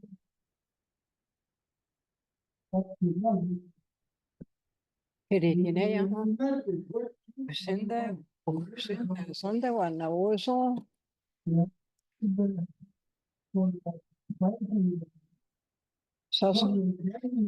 Sasana volta ja. Ei gana zonga soni. One thing, Poli te lodet ene. to have more security. Das ist kein die eigene. Herr Länder nas. Not change some place, but security is really important. Den kein die kan der Länder.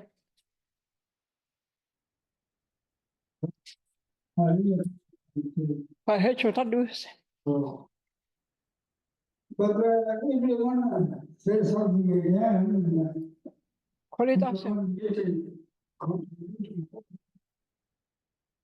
Go wishing him.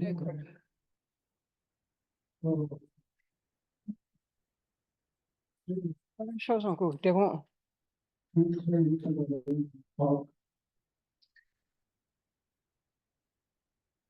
Masicho, John.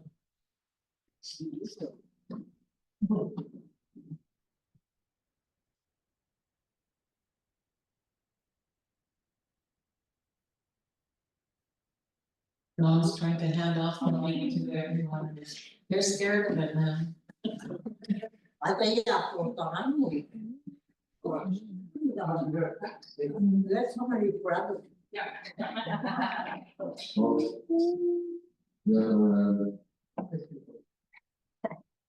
Hello.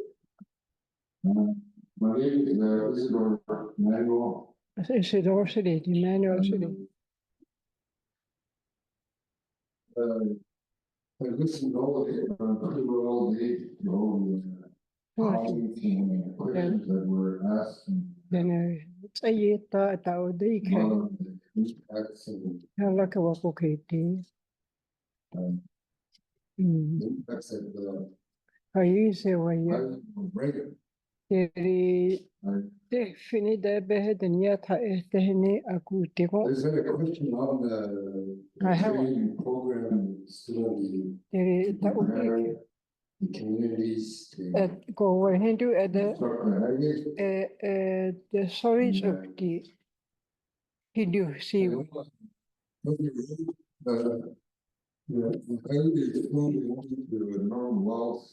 Según la cosa son de fe. Is Good Hope breaking down, they still be a part of the training program. Y chong o ka ba me wa te le la wa ne a go. Ko le fe a coin. No. Según la cosa so. So I hope big by governments has follow through. Na ha e ko na ta ke di sin na kan da ko le ke de fi la. The treaties, other American agreements that we have now. E ko wa ta ni wa ta ko ke ni te ni la. There are policies, for me, there's policy that we work hard to develop them and work on those agreements. Ko so ka la ye ta. E ko ye we ke di ko ye. Those years back, we asked them we could use and develop our own gravel. Ju ne ta ra e wa la te ri. Gravel says that we own under the Mackenzie agreement. Oh, te The government never considered it. Nor said yes, that you could develop it, buy it, promote it. ke le re hai kan da hai. Never happens. E so hit e ko di te kan da ko tu. People to start developing those reserves of the forest. And government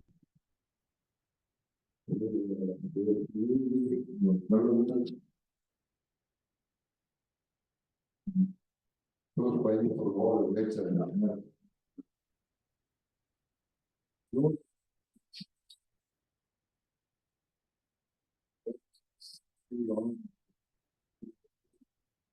Ha te ten tau e te ko di e ye wala. She wasn't had it. Te ten ha ko ten he te wala. Te re lu ga ken wa ko ten ko se tu te ra ti a yo ne be ken ko se ti a han de. Stand there as a community.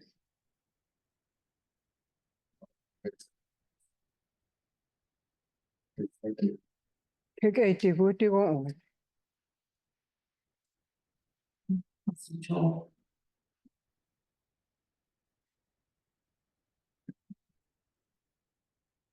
Thank you very much. Merci. I just wanted to respond to the comment or the question about the role of this community in the future of the project. And as I spoke to earlier about the development of this core working group and sub-working groups. E ko wa working group da ya ko ne ya ko ta. The intent has always been for. Asen ko ke na ra ta ke wala ke ko ne ya ko ta di ke ku e sai na wani ko de we ke e ka ye has on it and the was always e te wala ko at. Yes, so this solution to be part of this discussion.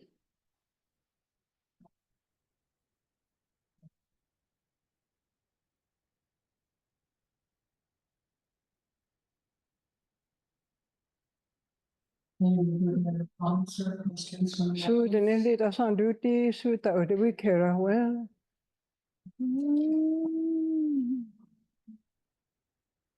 Hello, my name is Todd Macaulay. As I mentioned earlier, Todd Macaulay, I said it, yeah. I'm the liaison officer for the South Secretariat. I just want, sorry, I'm not in defense. I do a. Just want to talk about a few things that we know that I recall. In 2019, the South Secretariat signed a memorandum of understanding with the GWT to promote the advancement of Mackenzie. The memorandum of understanding are unit a multi-year contribution with the GWT to continue promoting the highway. A contribution agreement that if you look at the timeline, it's going to be 2047 before we're looking on the 3027 go here to do figure out. It's called Weather Road. But we still gotta deal with the rivers, Bear River, Council Bend, and we are. Certain seasons. We know that there's no money for the Bear River Bridge right now. And we also know that there's no money for moving the Oscar Creek Bridge right now. So we're dealing with a variety of capital expenditures that most likely may not be there. Just want to find out that 2047 is probably won't be around then. And so we know that there's concerns and issues. When we look at our land bank, it was proven this year that it's a strong tool for oil and setting into an environmental assessment. The reason I bring that up is it was talked about earlier about if there's a road, can we keep people off the land that we don't work on the land? And then in chapter 21 of our access rights, we have that power. So it feels strong enough in our land thing that we have that strength. Other than that, I just want to say we're still working towards.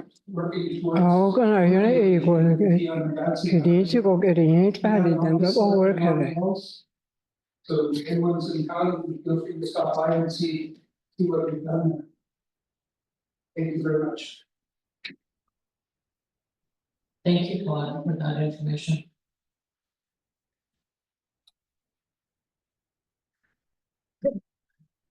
Any other comments?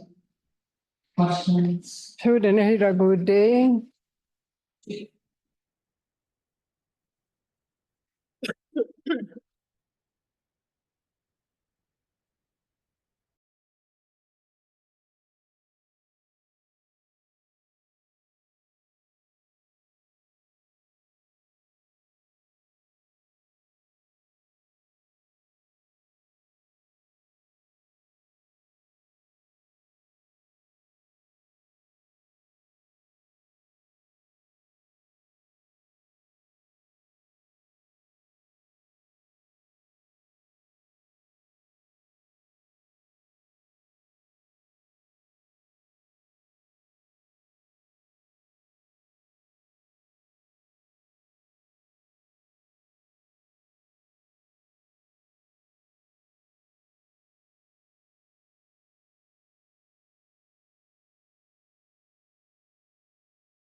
Neither is the government ready for this. If they're not, they don't have the resources on the handling for requesting, then they should get on board to and join us and tell the truth that they're not ready to. But regardless of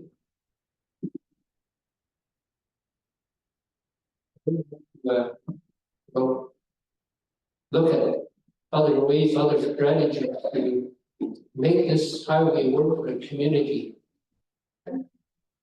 From myself, Madam President, other people here in the community that all have their class one.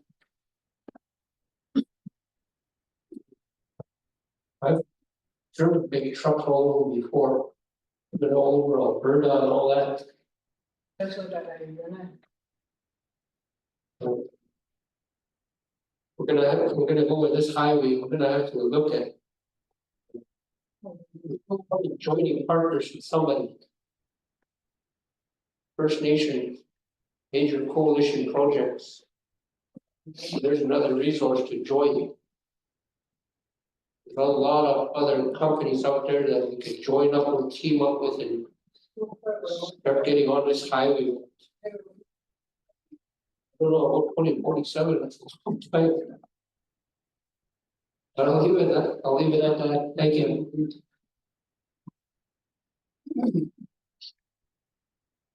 Thank you, Chief. The comment on the table here is that we all feel so old now.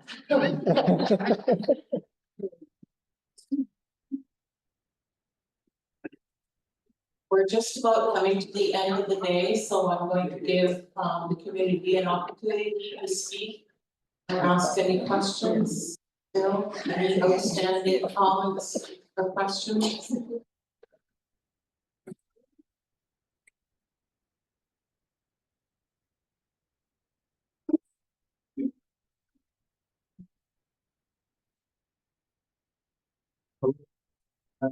So operative.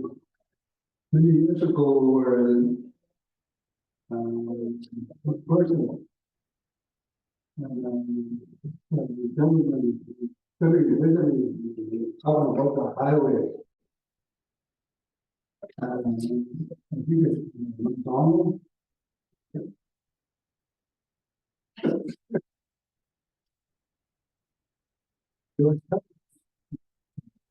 Probably was building a highway.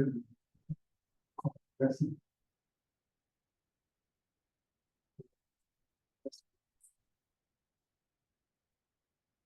I really never went on with a thing. Had a few years. Just wanted to mention that.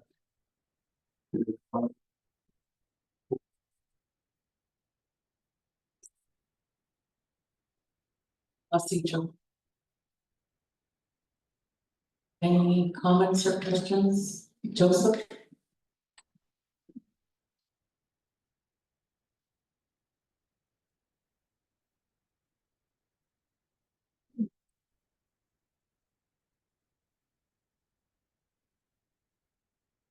It's just so nice. I'm not the public that more views they want to express, but I just want to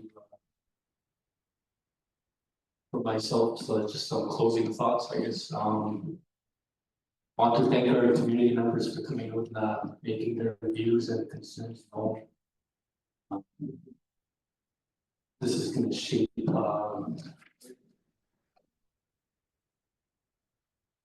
a lot of discussion around the possible impacts, I guess, that we'll be feeling here. I know the road is going as far as Norman Walls, but here in Fort Good, we will be feeling those impacts. Just listening to the comments, we have to know that Fort Good is being considered in regards to this highway, and that our concerns will be looked at. Address. Some comments is that we're not opposed to development, but we want to be involved as we are going to be impacted.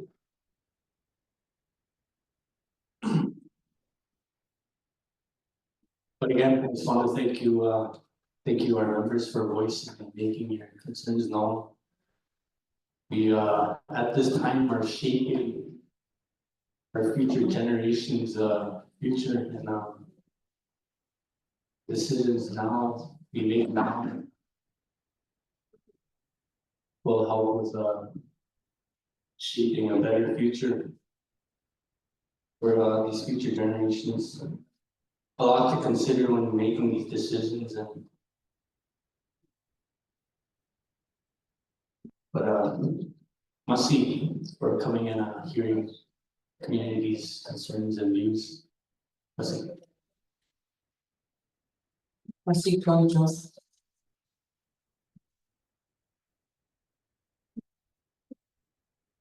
Well, it sounds like they want closing comments. Would you like to speak?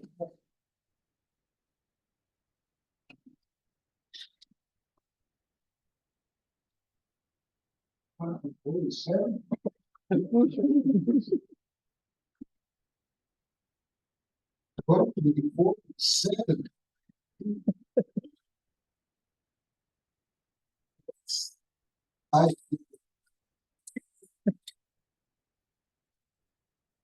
Yes.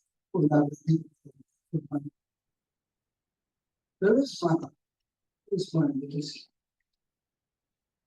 Yeah, but who built on the wells? Where is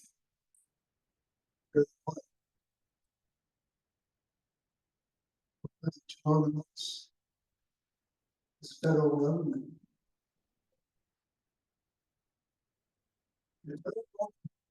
The resources.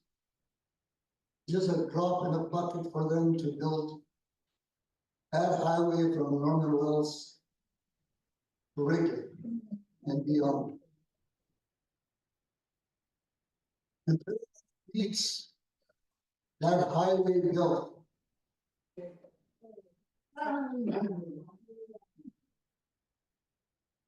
I was against the development of the waste management facility and the projects they scrapped.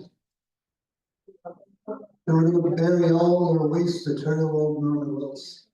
Now they have to take it out of Norman Wells. Down to the incinerators down some. How are they going to do it? Are they going to fly it? I don't think that's big enough thing for that. Barge it? Well, the gambling. I don't know what you like this year. It's what is it? Oh. As a very long TV. But yes, there is money there. And then Paraguay leads that highway to.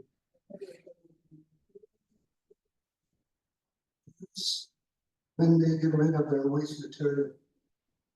The big thing of this is 30-year project. I don't think they're gonna wait till 2047.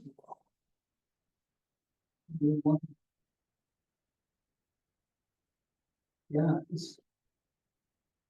I want to be alive. Possible.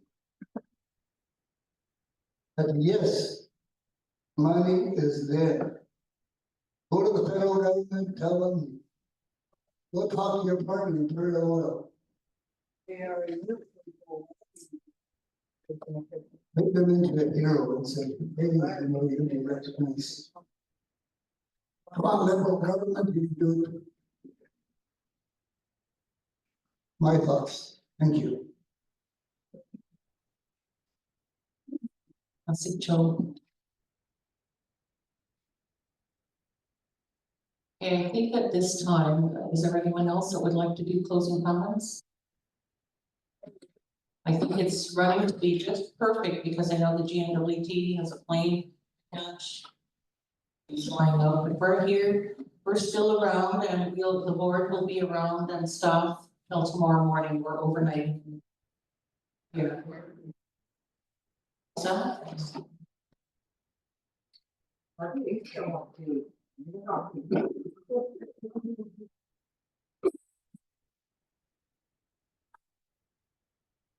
Thank you very much. I just wanted to say a couple of closing comments myself on behalf of myself.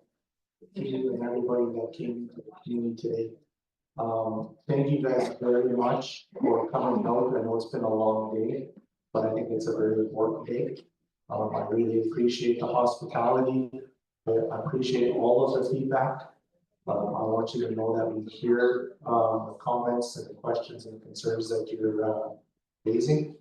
I know our team is eager and looking forward to coming back to do, or to continue the work that we've been doing so far on the project. Thank you to the translator, and thank you to all the people that prepared food and helped set and coordinate the event for us today. Greatly appreciate it. Can't wait to be back.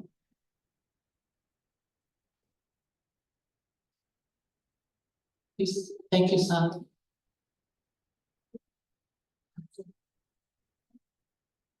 Keith?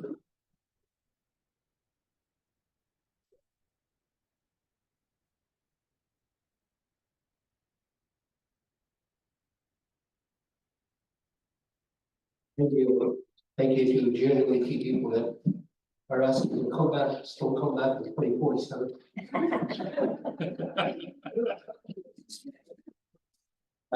You know, we didn't want to touch on Imperial oil, but thanks to Tommy, opened it up and having for that. You know, we talked about it in the community, and yes, you're right. You know, what they do in remediation in urban wilds, taking down Imperial oil, taking all their structures down, taking their artificial islands out. They're gonna have to suck it out. It's all gonna have to be every little inch of right of it. I'm surprised they never thought of relocating urban walls itself. I understand that urban walls sits on a bunch of items too. So urban walls in Canada are both partners in Imperial Oil, or not urban walls, excuse me. Imperial Oil in Canada have a partnership.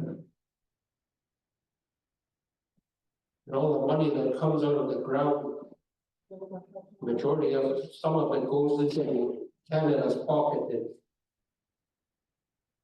we're genuinely struggling to find monies for us for this highway. Meanwhile, Imperial Oil in Canada are sitting back watching. I'm surprised that the leadership, previous or leaders now, do not go to Canada and Imperial Oil and ask them, you guys are gonna have to use that highway to get everything out. You guys should build that highway.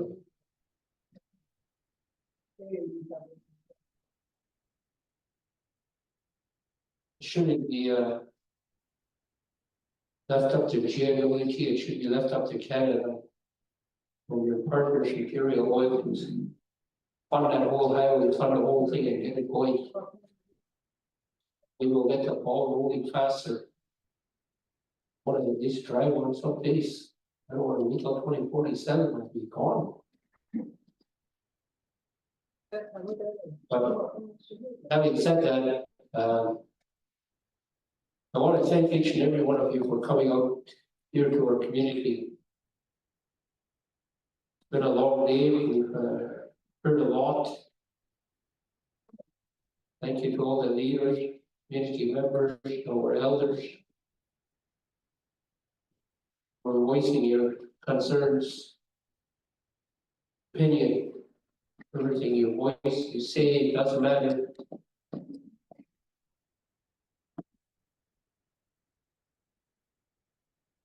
You know, leave it at that. So turn it around, but I hit around 2047, so. Let's see. Masi Chochi. Any other further closing comments? Okay, I think I will say my closing comments, and I would like to thank the people of Fort Good. Thank you for the invitation to invite us here.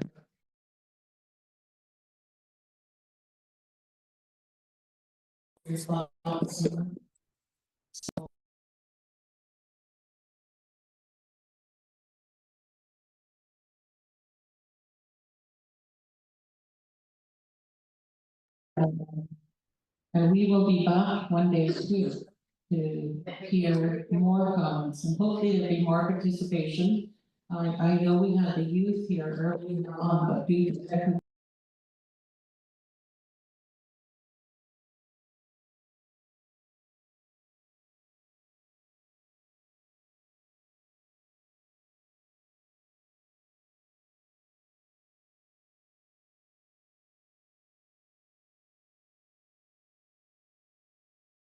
would like to comment on this meeting here. You have an opportunity through the review board. Our website is open and you can put your comments in there also. So if you think that you missed out in stating something or you thought of something else to say when you're laying in bed at 12 o'clock at night, thinking I should have said that, there's an opportunity for you. So you can also provide your comments to the local government organizations. They can be considered in their submissions to the board. And like I said earlier, that you will have an opportunity to speak at future community hearings. The board would also like to thank the elders for speaking your words of wisdom that we hold to our heart. And we appreciate everything that you have said and told us how you felt. The community members for coming out here. I know it's not easy to put up your hand and to speak sometimes, but we really appreciate you coming here and sitting through this long day with us here to just talk about the highway and what you feel and what you're concerned about. I'd like to thank our caterer that's sitting over there in the corner. Thank you for feeding us such a wonderful meal. We appreciate it. So thank you, Melissa Lafferty, for the snacks.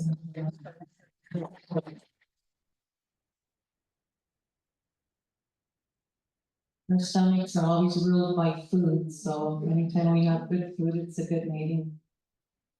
Our interpreter, Lucy Jackson, that sat back there in the last minute came to the table. She didn't even know she was interpreting. She said she did an excellent job. So, Mati Cho, Lucy.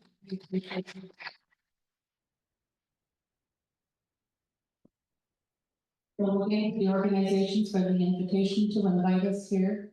We'd like to thank you for coming out and sitting and getting your community involved so that we can take notes as to what we've heard today. Thank you to our staff and the rest of the board members here for sitting down here. And thank you to the GNWT for providing your expertise.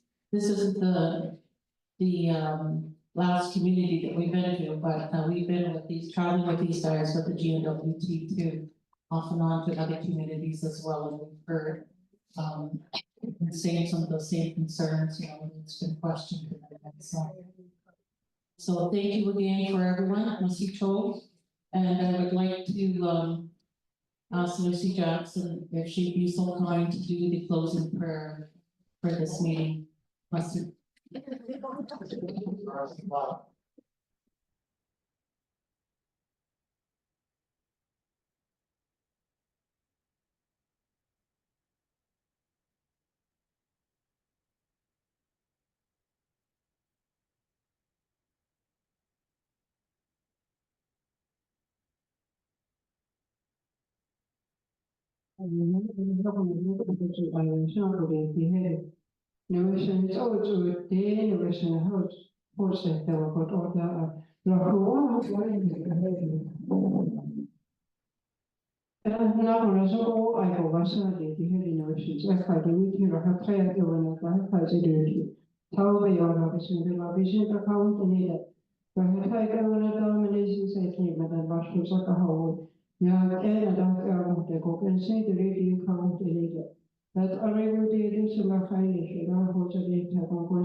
I said our Father in my language.